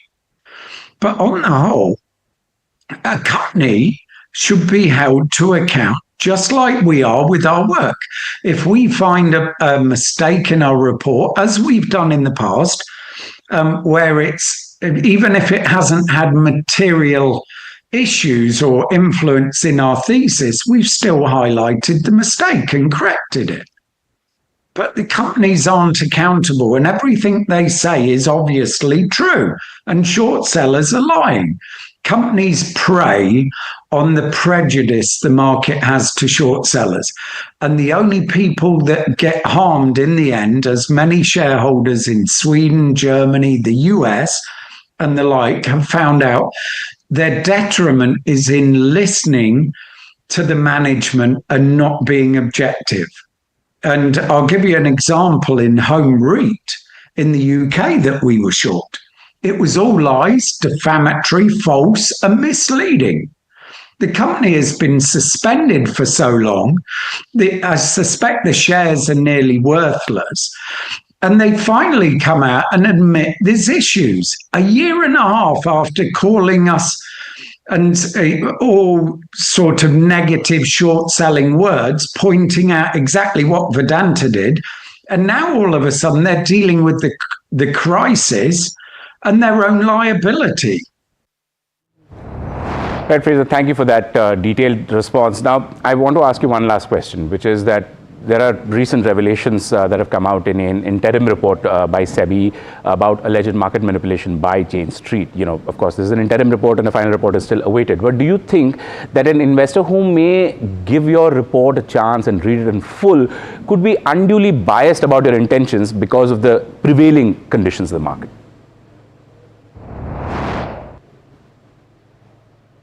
I think I can't speak for Jane Street, and as you say, the report isn't out there, but the media of what I've read suggests that there was some short-term manipulation between the equity and the options or similar. And you can check our record, we aren't short-term. We publish it. We aren't, people can make up their own minds. And if they don't agree, they can voice their opinion like we have a right to voice. But the correlation between James Street, which maybe it was high frequency trading or similar, is very different to an in-depth report where we outline our thesis. We aren't just trading on differentials, and we certainly aren't here short term. All right, Fraser, thank you so much for joining us on this conversation. It's truly been a pleasure talking to you. Of course, that was Fraser Perring. He's a co-founder of Viceroy Research, which is the short seller that has now released a scathing report on the Vedanta Group. That's it from me. I will now go to my colleague Mahima, who's sitting by, waiting to take you through the show. Markets at 12. Right. That was a very interesting conversation, which, it's not about what just Fraser talked about. It's also about the corporate governances that are being pointed out in the report, as well as the entire financial setup that the report talks about being unsustainable. But we'll, keep you updated with that story. But before that, let's take a look at how the markets are doing right now. Let's pull up the Nifty 50. It's under pressure right now. The entire expiry thing is playing out right now on the index. It's down by about 0.4% as we speak, and at its day's low point. There's also Nifty Bank, which is seeing some pressure, down by about 0.3%. Let's try to pull up the Nifty heat map and see what counters are kind of putting that pressure on the Nifty 50. There you go. There's Bharti Airtel, which is down 1.8%. Cipla, Tech Mahindra, Wipro, a lot of IT counters under the pressure before the earnings season starts to kick in from today. But there's Maruti that's doing well. IndusInd, Geofinance, Tata Steel, as well as Axis Bank, some counters in the green. With respect to where broader markets are concerned, the mid-cap 150 is down by about 0.3%. The small-cap 250 is down by about 0.2%. But the mid-cap 150 as well as the small-cap 250 almost trading at its day's low point. So pressure is building up there as well. Let's also try to pull up the sectoral heat map and see what sectors are doing in trade today. There you go. There's Nifty Realty, which is seeing some gains in the markets today. Of course, this is one sector that always moves against the market wave, and there's Nifty Metal up by about 0.14%. Nifty IT significantly under pressure, down by about 1%. But moving on, let's talk about the sector that's been a darling for FIIs. I'm talking about the financials. Nifty Bank in particular has outperformed Nifty in the last 6 months, and there's one stock that has indeed outperformed the Nifty Bank as well. Harsh joins us with what stock this is exactly.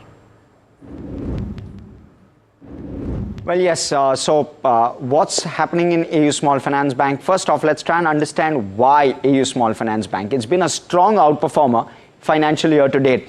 It's given a 55% return in the last 3 months to investors, while the Bank Nifty has only given a 12.5% return in comparison. So pale in comparison to what the stock has done. Now let's talk about the Bank Nifty constituents as well. Even within constituents, this one really stands out. The only number 2 to this is a 41% return, which an IDFC First has given.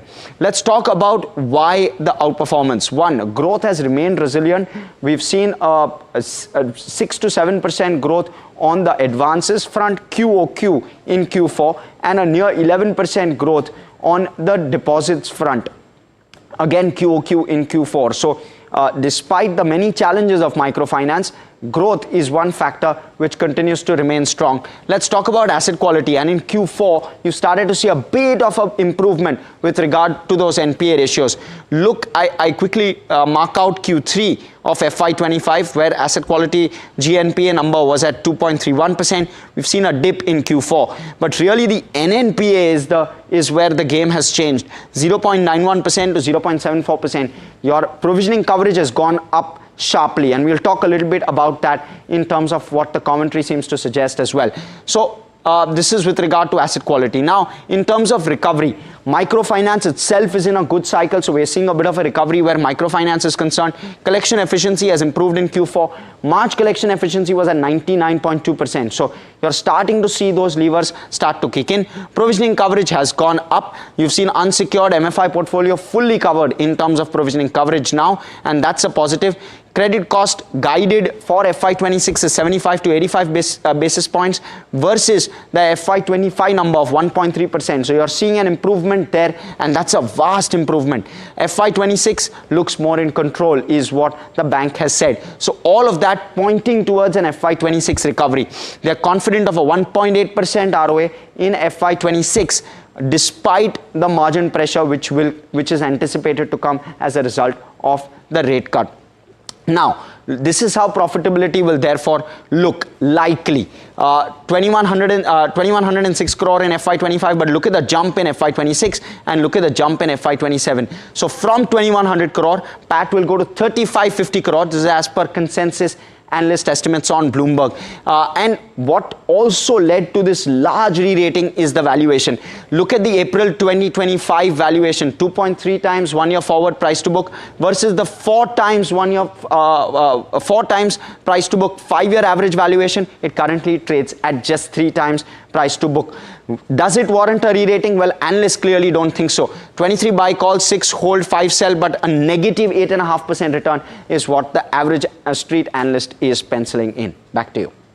All right. Thank you so much for the detailed breakup of AU Small Finance Bank. It's also sitting at attractive valuations. Now, let's shift focus to the IT space. The earnings season is set to kickstart today, with TCS being the big stock in focus as the IT space continues to see a lot of pressure in terms of its Q1 earnings. What we can expect going forward from Indian IT giant that is TCS, Puneet is here to tell us more. Well, thanks so much for that. It's expected to be a slow and a weak quarter for the company. Revenue just about 0.24% growth is what's expected. So not too much to talk about. Essentially, because of that aspect, the EBITDA as well as the profits are expected to just show about growth of less than 1%.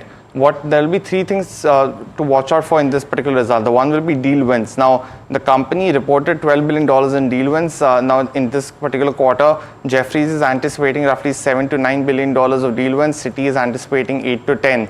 But the figure is estimated to be roughly between the similar $8 to $9 billion from most analysts. That will be the first thing to watch out for. The second will be commentary on what's actually happened with deal wins as well as the conversations with the clients in this particular point in time, because the last time we spoke to these companies, it was in the last week essentially of March, where they said that the deals hadn't been cancelled because of tariffs.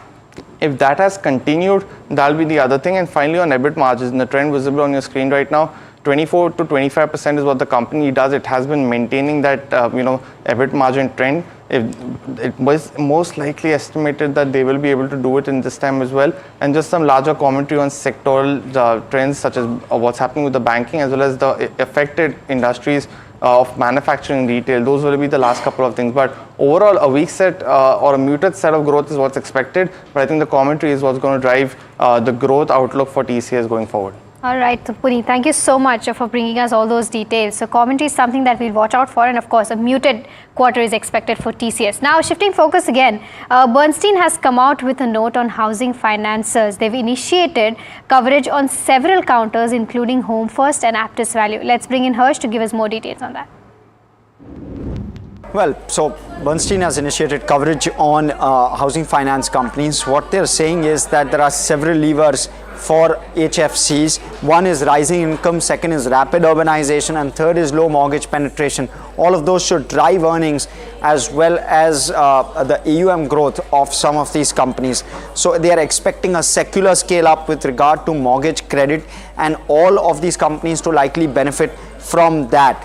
In fact, the top pick is a Home First.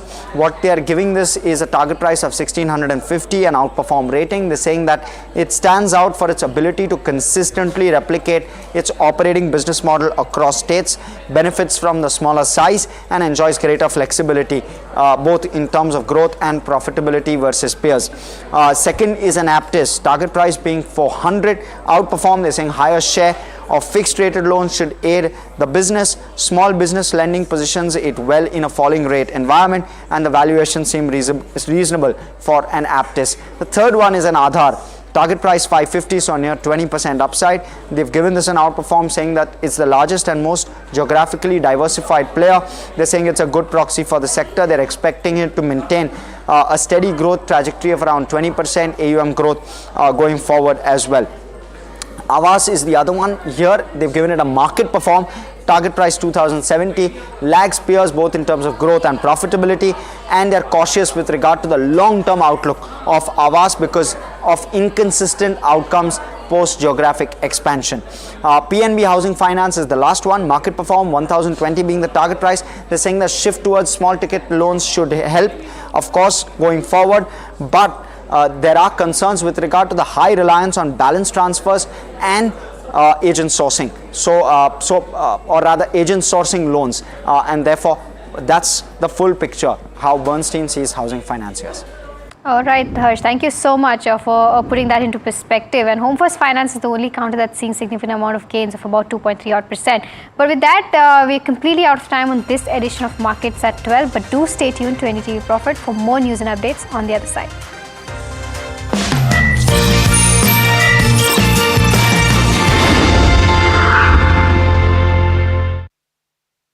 That's huge. That is a biggie. It's out of there. Gold plus clear glass, पार हो या near, सब कुछ दिखे clear. जनता के पास सवाल ही सवाल है, जवाब ढूंढने को वो देखती है न्यूज, और देखती है यहां तो सवालों का मायाजाल है। ऊपर से ये अलग फाइट है, कोई पूरा लेफ्ट तो कोई पूरा राइट है, बीच में मुद्दे के साथ कौन है, जनता को जवाब चाहिए। इसीलिए सवालों की परेड नहीं, मैं लाऊंगा खबरों की कचहरी। मैं शुभांकर मिश्रा, मेरे साथ देखिए कचहरी रात 8 बजे सिर्फ एनडीटीवी इंडिया पर। It's the biggest event that markets and economy are looking at. A possible trade deal between India and the United States, which we could hear about any time soon. It will create a seismic shift in the way these two countries trade with each other. Who is going to come out on top of these hectic negotiations? Stay ahead on the story. Catch all the breaking news and the analysis only on NDTV Profit.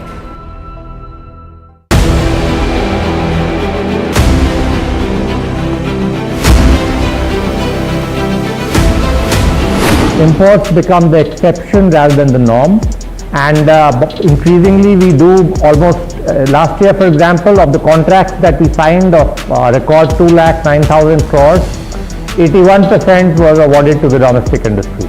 Our intent is to manufacture in India, preferably with design also in India. I am so elated to be on the same screen as the Defense Secretary, and I get a chance to talk about what he said. In certain areas, like for example, artillery guns and armored vehicles, or in some categories of missiles like the BrahMos and the Akash, we've come of age. What Defense Secretary Sir said is 100% true, and today private industry can really increase their involvement in R&D. I am very proud to say that we make, in our categories that we have been supplying to our defense forces, some of the best platforms in the world.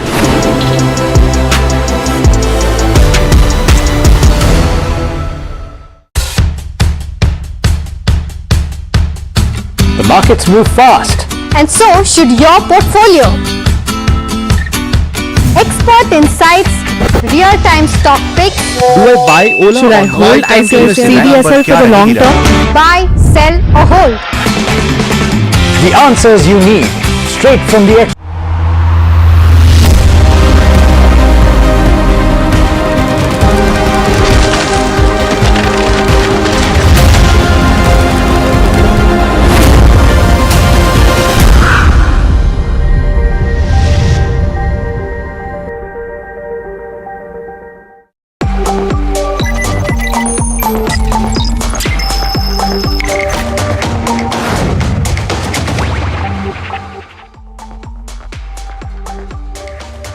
welcome to Profit Buzzers. I'm Anushi Vakharia and with me is Varsha Chandnani.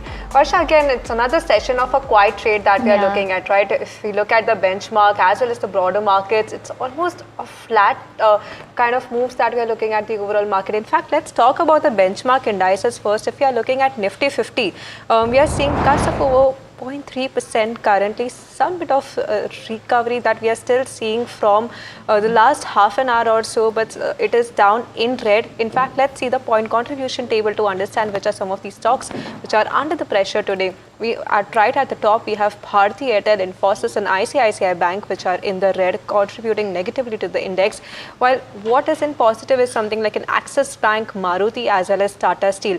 In fact, let's take the Nifty 50 heat map to understand some stock specific action which is there in a session today. So right at the top we have Maruti's which is clocking in about 1% of gains, Indus and Geo Financial Services almost seeing about 1% of an upside over there, while counters like Trend are in red. So that is what we are looking at in terms of Bharti Airtel, HDFC Life and Tech Mahindra. Tech are down about 3% to 1% in trade currently. So this is in terms of where the Nifty 50 key stocks are doing. But if you take the sectoral index also in picture, let's pull that one out. Right at the top we have Nifty Realty, only a couple of them, Nifty Realty, Nifty Metal, the only specks of green that we are looking at on an overall sea of red that we are looking at. Realty doing relatively better, 0.4% up, Metal also seeing gains of over 0.4%, while what is not working so well is something like a Nifty IT, down about 0.9% today, and this is on the day wherein TCS is expected to post its Q1 results today. The expectations of that one remaining largely flat in comparison on a sequential basis. Nifty Pharma, another sector, seeing cuts of over 0.7%, and Nifty PSU banks also not holding up well, seeing cuts of over 0.5%. Now, if you talk about the broader markets too, Varsha, broader markets also mid cap 150 and small cap 250. We are just looking at flattish moves, but it's the stock specific action that we are majorly looking at. Yes, exactly. So, onto that, if you see Nifty mid cap 150 is down 0.21%. Let's see which are the stocks or other, which are the stocks which are buzzing and losing when it comes to mid cap 150. You have on the gainer side though, you have Lloyd's Metal, you have Paytm, you have Adani Wilmar, Prestige and Nippon Life which are gaining when it comes to mid cap 150, although Bayer Crop Sciences, Bharat Dynamics, PI Industries, Coforge and Bharat Forge are on the losing trend. Well, let's see what small cap 250 is doing. It's down almost 0.13%. On the losers side though, you have Metropolis. Well, yesterday Metropolis was up 10%. Today it's down almost 4%. Maybe some kind of profit booking going on there. You have Garden Reach, you have RBL Bank, you have Intellect Design and AstraZeneca which are on the losing trend when it comes to small cap 250. On the gainer side though, you have Campus Active, you have UTI AMC, Glenmark Pharma, VIP Industries and Sirma which are on the gaining side when it comes to small cap 250. But we did spoke with the Sajid Sinoy of JP Morgan, who is looking at 6 to 6.5% growth for India. Listen in as he explains the reason why. Well, I think we're looking at 6.5% growth, which in this global environment is very good. It's sound, it's consistent. But as an economist, my belief always is that given India's demography, given our stage of development, what we really need to do is aspire for another percentage point of growth. We have to take that 6.5% average and consistently grow at 7.5% given our per capita incomes. So the question is, what sort of structural reforms does India need in the coming years to take that growth path from 6.5 to 7.5, which will not be easy given the global headwinds. It's not easy, but it's not insurmountable. I believe very much in the power of compounding, that if you can grow at 7.5% for the next decade versus 6.5%, the impact on per capita incomes a decade out is remarkable. Well, very interesting view that we are looking at, the projection being a 6 or 6.5% of a growth. But with that, let's welcome in our guest for today. That's Prashant Apse, Senior Vice President, Research Analyst of Mehta Equities, joining us. Hi, Prashant. It's a quiet day of trade again. Just want to understand your overall take on the markets firstly. It's not a quiet day, but I think from last 7-8 days, we are facing the similar trend in the Indian markets. mainly I think markets are waiting for a clear direction from the Trump administration with respect to the tariff war. Every day there is a new headline coming out from their desk. So markets are clearly waiting for that. And second would be again the Q1 earnings. Overall, the markets are waiting for the click once the Q1 earnings are very much giving clarity to the Indian markets. So I think overall markets will look for these two items. But again, FIs are very much silent. DIs are making some limited trades right now. So last 1 week markets have been very much flat. I think the overall focus would be on the two items which we discussed right now. Right. Also, now with that, today also we are looking at a brokerage call when it comes to Morgan Stanley. So a note from Morgan Stanley on the power finances. We have Harsh joining us with all the details. What we're seeing is a 21 to 23% upside is what Morgan Stanley is expecting on an REC PFC. They believe that it's a sector which has suffered and that is unwarranted, because the power sector investment cycle is likely to start to kick through. There's plenty of tailwind with regard to power across the value chain, and there's a large planned capex again across the value chain. Energy transformation is the big story over the next 5 to 6 years. PFC, REC are the key enablers of that energy transition, especially with regard to capex, which is required by the country as a whole. They're expecting low to mid-teens in terms of loan growth. So they're not expecting something dramatic in terms of loan growth. But what they are saying is that is still better than what most lenders are doing within the power space. So clearly these two are standing out within that space. They're also saying that margins don't seem to be coming off too sharply at all. 3.5% is what they've been all through this cycle, and they get encouragement from that. Stocks are out of favor is what they say. They can continue to deliver low teen growth and high teen ROE, and that stands out for me, the ROE number of high teens. They're self-sustaining with a dividend yield of around 3.8 to 4.5%. So no fresh capital, no fresh equity infusion, and no fresh dilution required. A zero growth price to earnings of around 5 to 6. FY27 EPS is compelling is what they are saying, and therefore the risk to reward in the medium term looks good. They're expecting an outperformance, risks being loan growth slower than anticipated, higher competition, and asset quality worsening. Well, thank you, Harsh, for all the details. But with that, amid the growing power demand, what pockets one should positively look at? We spoke to Nikhil Bhandari, who is the co-head Asia Pacific Natural Resources and Clean Energy, Goldman Sachs Research, about his favorite pockets from the power space. Do listen in. More immediate bottleneck to resolve is the batteries. The reason I say that is because we are expecting the non-solar hour peak power deficit to start widening from next year again, as the cyclical concerns on the power demand normalizes.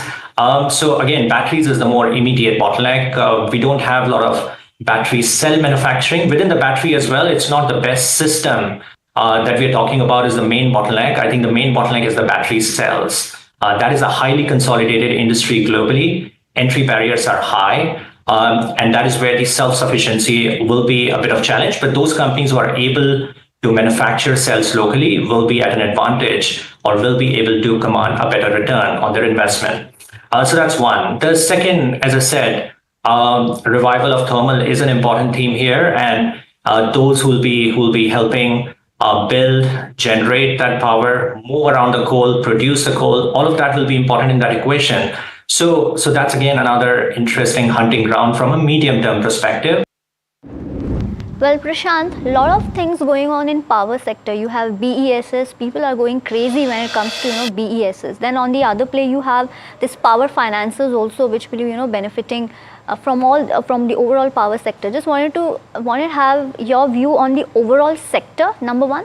Number two, your picks from the sector, considering the power finances also, you have REC and PFC as well. Yes, on a long-term perspective, power sector is really at the very inflectionary point right now. I think for next 5 to 10 years, there is a huge demand, and I think there is a deficit which will continue to remain in Indian markets. So to play this power game, I think the proxy industry would be the NBFC companies which are financing the power as a sector. So REC, PFC, even IRFC, IRDA, I think these 4 stocks which are going to support this power growth should be the proxy investment for any any investors to look at for a long-term investments.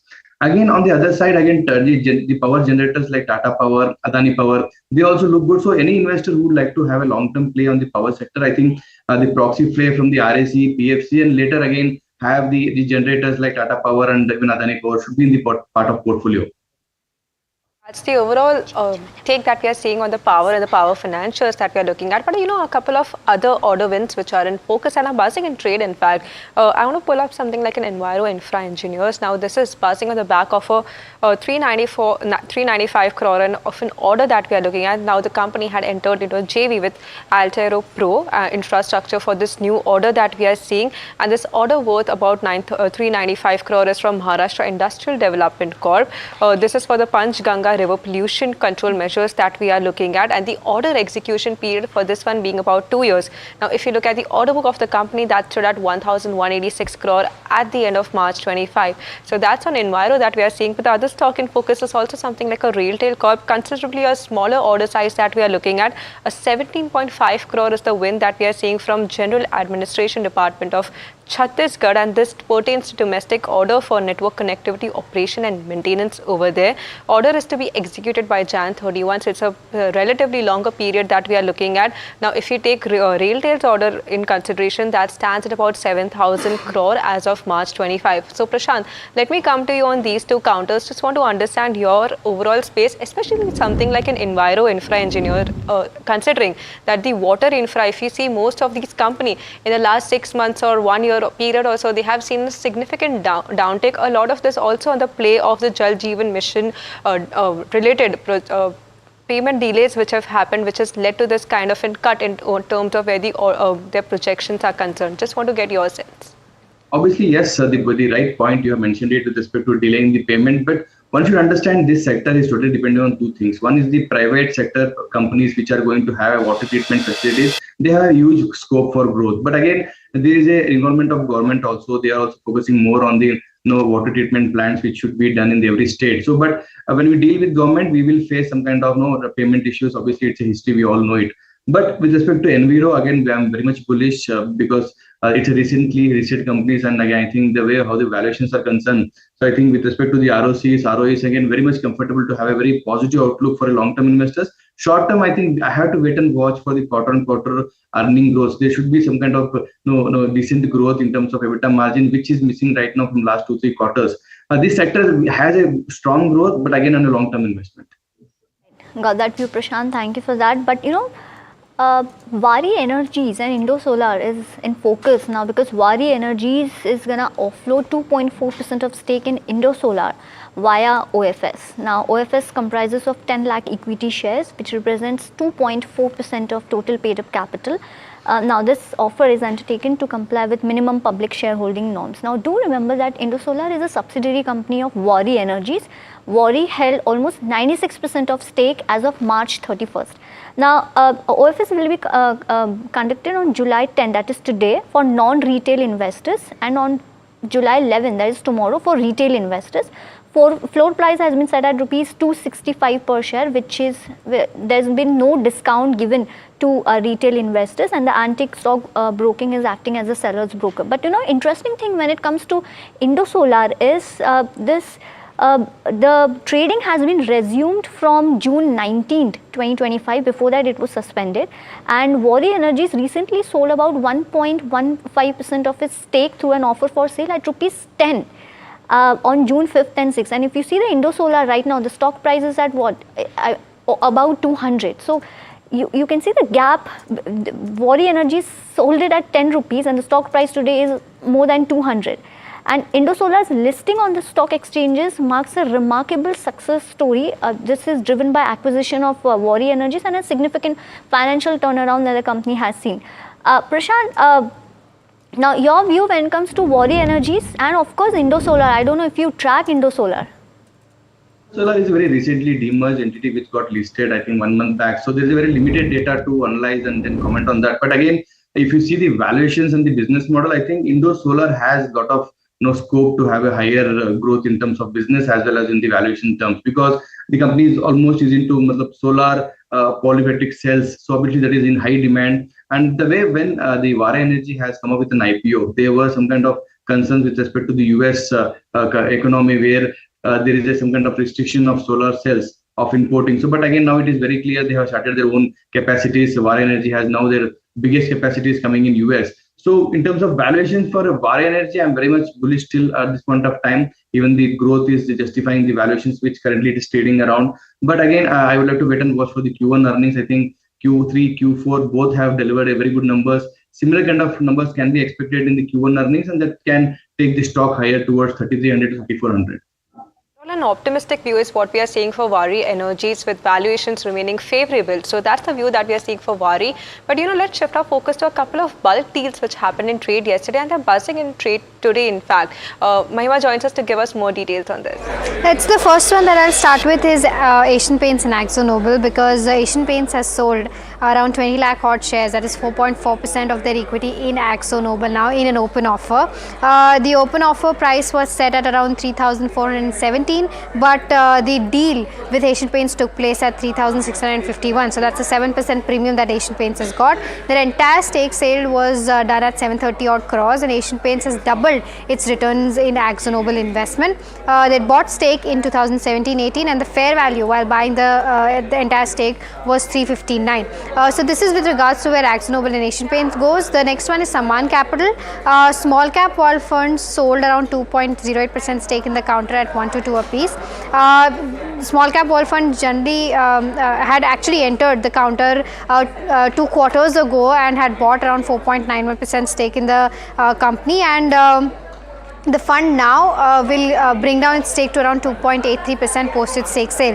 Who bought? Well, Thakkar Nilesh Kumar has bought, the HUF that he holds has bought around 0.78% in the equity at 123 a piece. So that's slightly higher than the price at which it was sold. The next one is Crizac. Now this is an interesting one because the company just got listed yesterday, and Bacchus Asset Manager has bought around 36 lakh shares. That amounts to around 2% of the total equity for the counter. So that's an interesting one to watch out for. So these are the 3 bulk and block deals that took place yesterday that are in focus in today's trade as well. Thank you for that, Mahima. So, Prashant, coming to you on these bulk deals which are having, mainly for Asian Paints, people are taking this as a positive. Now, them finally exiting the stake in Axonobyl is what we are seeing. Other than that, I just want to understand your view on these 2 other counters as well, Sammaan Capital or Crizac, which is the recent listing and wherein this interesting name has emerged. So, just want to understand your view on these 3 stocks. I think Asian Paints is a very right stock to discuss today. Block deal was a deal between the Asian Paints and Axonobyl, but again the deal was because Jindal has bought the Axonobyl a few days back. So for me, the sector looks very attractive. I think going forward, the housing sector will be growing very faster than what the expected was in the industry. Again, 60% market share is with Mr. Asian Paints. So I think this deal will work out very great for them. Again, as a sector, I think there will be good momentum seen in the EBITDA margin because of the crude being very much comfortable level. So I think Asian Paints slightly trading at a very expensive valuations. But again, if someone want to buy, Axonobyl looks very attractive for me at these valuations. Even Kansai Nerolac looks very good at this point of time for new investors to get into a paint sector as an investment. But the other 2 stocks which we discussed right now because of the block deal, I think the recently listed IPO is very interesting to know, which is into education, which is helping the candidates to go and have their kind of education globally and register and get their education done. So I think there's a very interesting sector, very difficult to understand because there are very limited companies which are into this kind of business model. But again, because of the recently listed parameters with limited research available in the market, very bullish to have a one stock which is into the company. So as a long-term investors, I say yes, the stock should be hold, but at this valuation, I'm still having some kind of concern and wait and watch for the Q1 earnings which they will deliver. Sammaan Capital, again, we have seen how the company has delivered from last 7-8 years. So with respect to their housing sector as a focus, very much bullish. I think one should have a long-term view on Sammaan Capital and then hold it for at least a good CAGR growth of at least 15-20% for every year.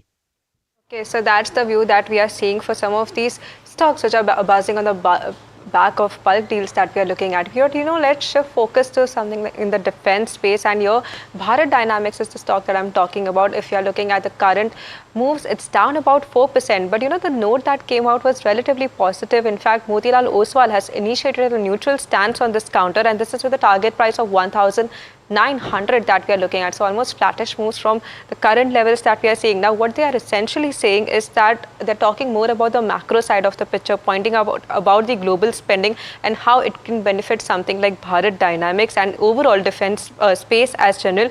If you're talking about the total addressable size for the company, that stands at about 50,000 crore, and it is emerging as a leading integrator of the missile platforms that we are looking at. The other player in this space being something like Bharat Electronics as well.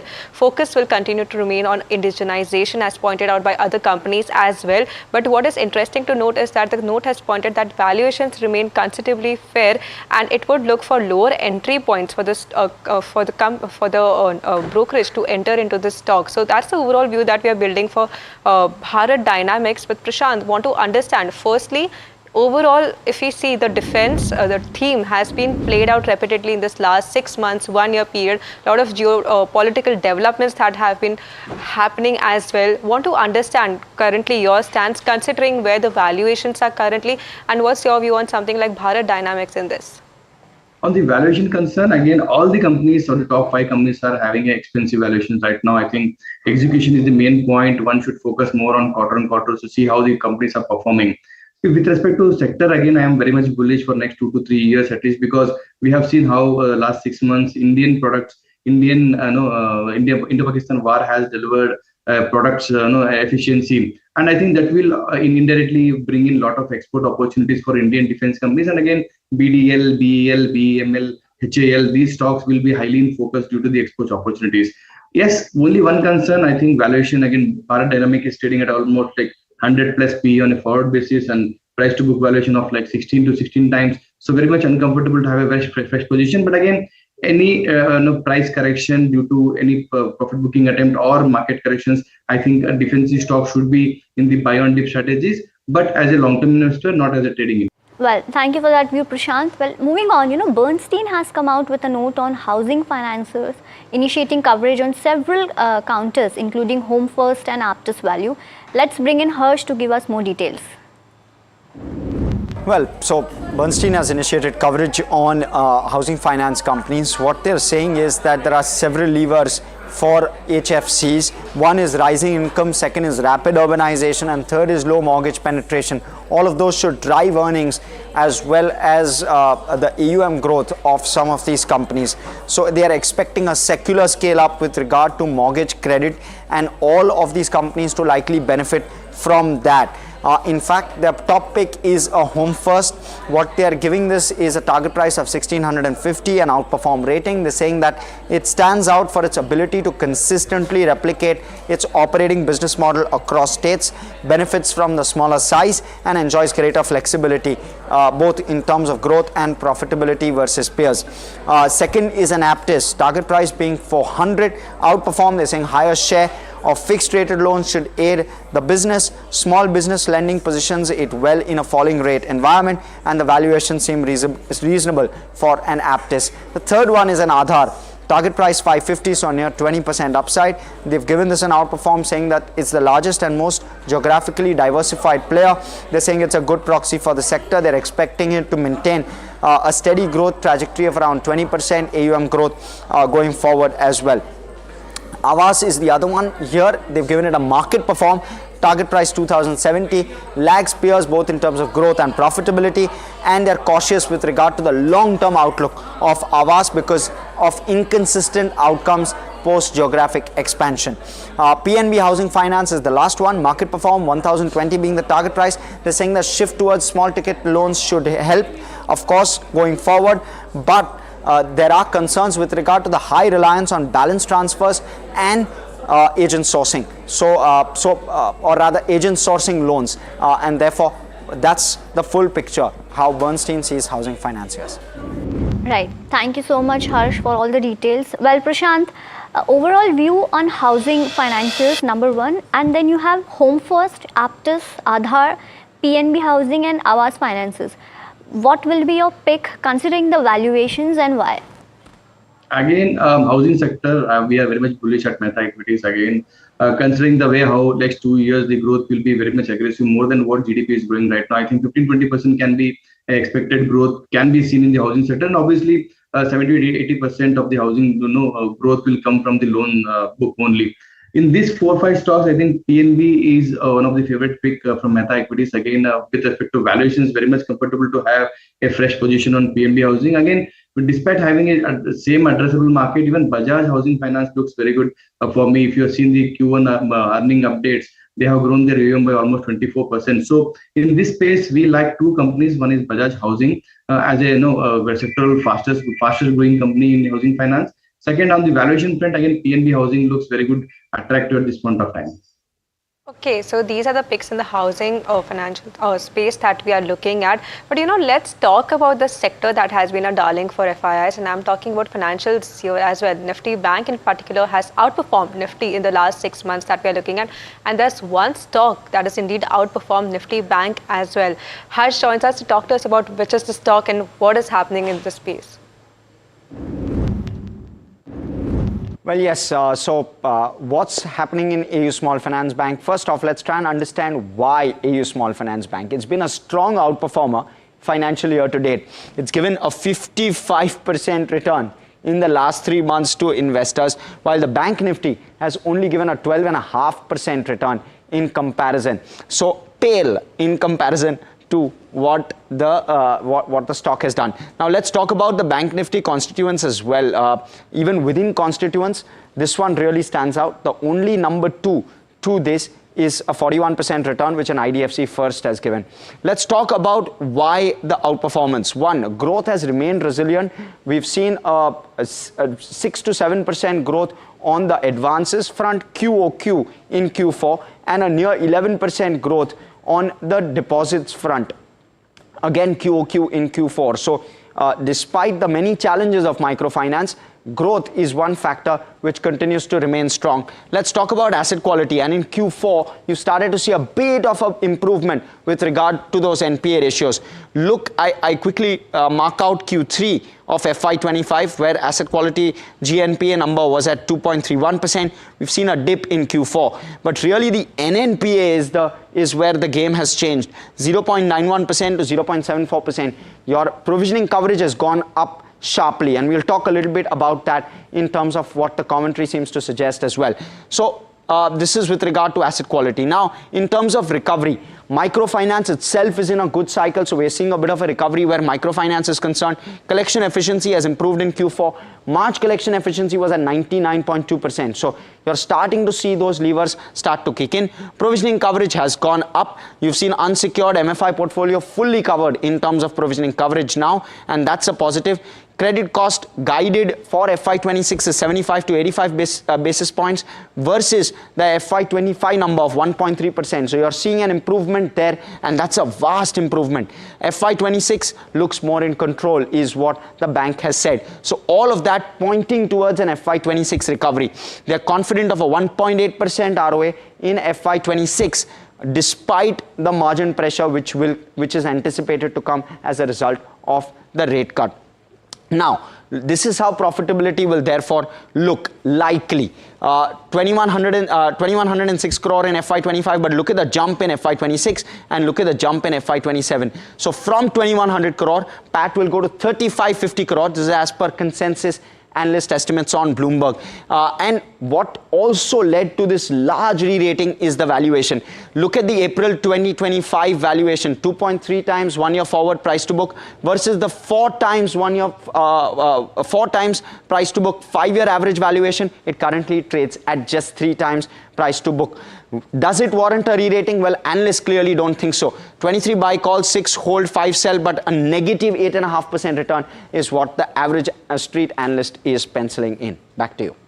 Okay, thank you, Harsh. Very detailed piece of information that we are seeing on AU Small Finance Bank. Let me come to you, Prashant. Now, what Harsh was pointing out, that overall commentary has been on the positive side. Even there has been an improvement in terms of ratios and valuations also. Not that of a bad picture that we are looking at. I just want to understand your sense in terms of AU Small Finance Bank. we had a very negative outlook on the overall small banking finance as a sector. But again, looking at the performance of AU small finance banking, I think there are 4-5 points which are giving such kind of premium valuations. One would be the drop in the NPA from last 2 quarters. Second would be rise in the asset quality, second from last 2 quarters. Margin improvement, NII surge, loan book growth and deposit growth. So all the major tick points which a small banking finance is lagging. So AU Finance Bank is doing better on that space. So I think that is creating a lot of noise in the markets, and that is giving a lot of push to the company to grow faster in this current market. But overall, we still remain a very concerning outlook on the overall as a sector, small banking finance. But again, in this space, AU Finance Small Bank is doing really great. I think the numbers for Q1 earnings should be wait and watch. That's the view that we are seeing for these small financial banks that we're looking at. But with that, it's a time to slip into a short break. But do stay tuned, lots more lined up on the other side.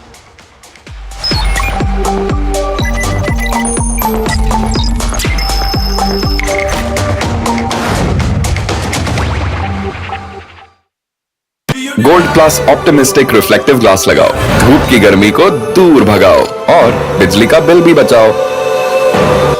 जनता के पास सवाल ही सवाल है, जवाब ढूंढने को वो देखती है न्यूज और देखती है यहां तो सवालों का मायाजाल है। ऊपर से ये अलग फाइट है, कोई पूरा लेफ्ट तो कोई पूरा राइट है, बीच में मुद्दे के साथ कौन है, जनता को जवाब चाहिए। इसीलिए सवालों की परेड नहीं, मैं लाऊंगा खबरों की कचहरी। मैं शुभांकर मिश्रा, मेरे साथ देखिए कचहरी रात 8 बजे सिर्फ एनडीटीवी इंडिया पर। It's the biggest event that markets and economy are looking at. A possible trade deal between India and the United States, which we could hear about any time soon. It will create a seismic shift in the way these two countries trade with each other. Who is going to come out on top of these hectic negotiations? Stay ahead on the story. Catch all the breaking news and the analysis only on NDTV Profit.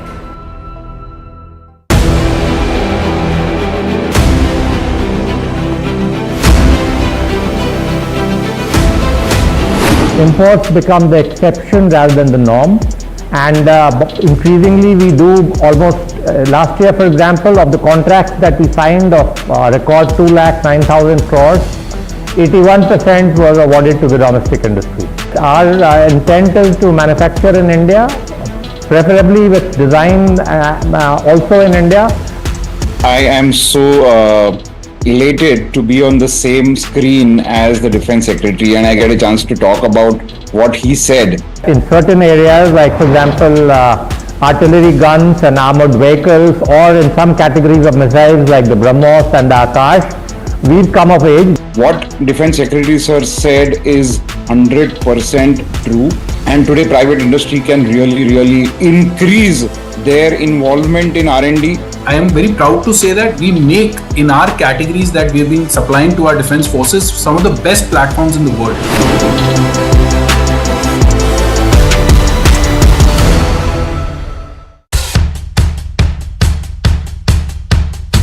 The markets move fast. And so should your portfolio.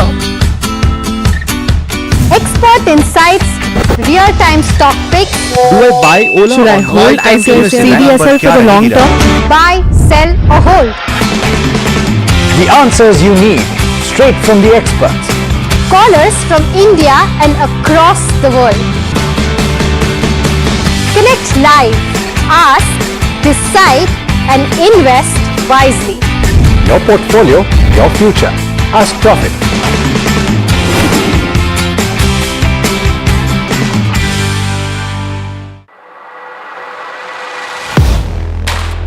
Do you really know the company you invest in?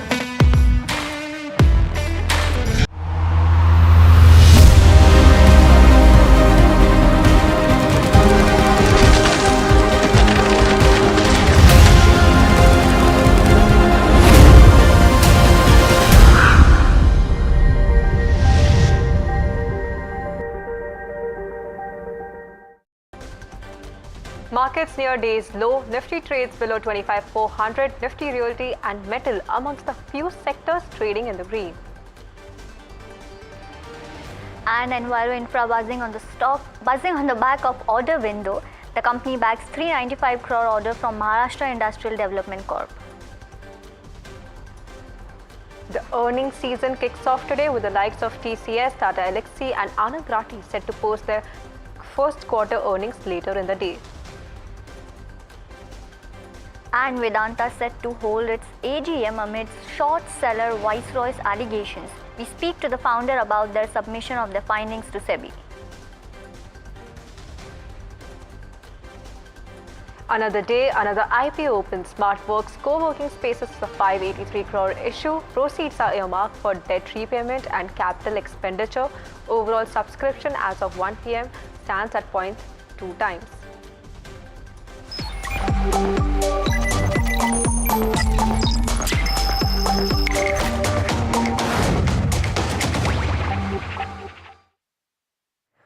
Welcome back. You're watching Profit Buzzers. Let's take a quick check at how the markets are doing currently. Now, not much of an activity that we've seen in the last half an hour or so. If you look at the benchmark indices, Nifty 50 down about 0.36%. While if you are looking at something like Nifty Bank, that is also down in trade currently. We're seeing cuts of a year of 0.3% as well. A quick roundup on all the sectors that are in focus. Nifty Realty and Metal being the only pockets in the green, while others are seeing relative pressure. Now, coming to the broader markets, Nifty Mid Cap 150 and Nifty Small Cap 250, if you are looking at mirroring the moves of the benchmark indices, down about 0.4%, while for Small Cap 250, if we are seeing down about 0.2% as well. So it's a lackluster day of trade that we are looking at. We already have Shant Tapse with us, but let me introduce another guest joining us. That's Osho Krishan, Chief Manager, Technical Derivative Research of Angel One as well. Osho, want to get your sense on the markets as well. Very good afternoon to all of you. Well, yes, looking at the overall setup that we are witnessing in the market, so market is not having any decisive move throughout the day. There has been some kind of pressure that can be seen in the benchmark index. So I expect that the zone of 25,400, which withholds the maximum pain for today's weekly expiry. So I expect that 25,400 will be a crucial zone to look after for the day. There is no much traction on the call or put front on the from a caller side perspective, but from writer's perspective, yes, definitely we can see some kind of a decent movement from a writer's perspective. So I expect that today onwards 25,400 will be a critical zone. If we see a breakdown below 25,400, then another 200 point of slippage can be seen in Nifty, while on the higher end again 25,500, 550 is a very crucial zone. So there has been a lackluster setup for the benchmark index, but I expect that more of the same. One can look for thematic movers where we can see more movement for the time beings. Right. Thank you for that view, Osho. Well, life insurance data is in focus with June total premium seeing a 3% year-on-year degrowth. My colleague Harsh joins in with more on that one. Well, yes, couple of stocks in focus because of that. What we've seen, let's pull up an HDFC Life and you'll see what I'm talking about in terms of stock. The stock has seen a bit of a cool off from what was already in the red. That cool off is largely because of the data that's coming out. And let me first talk about HDFC Life's data.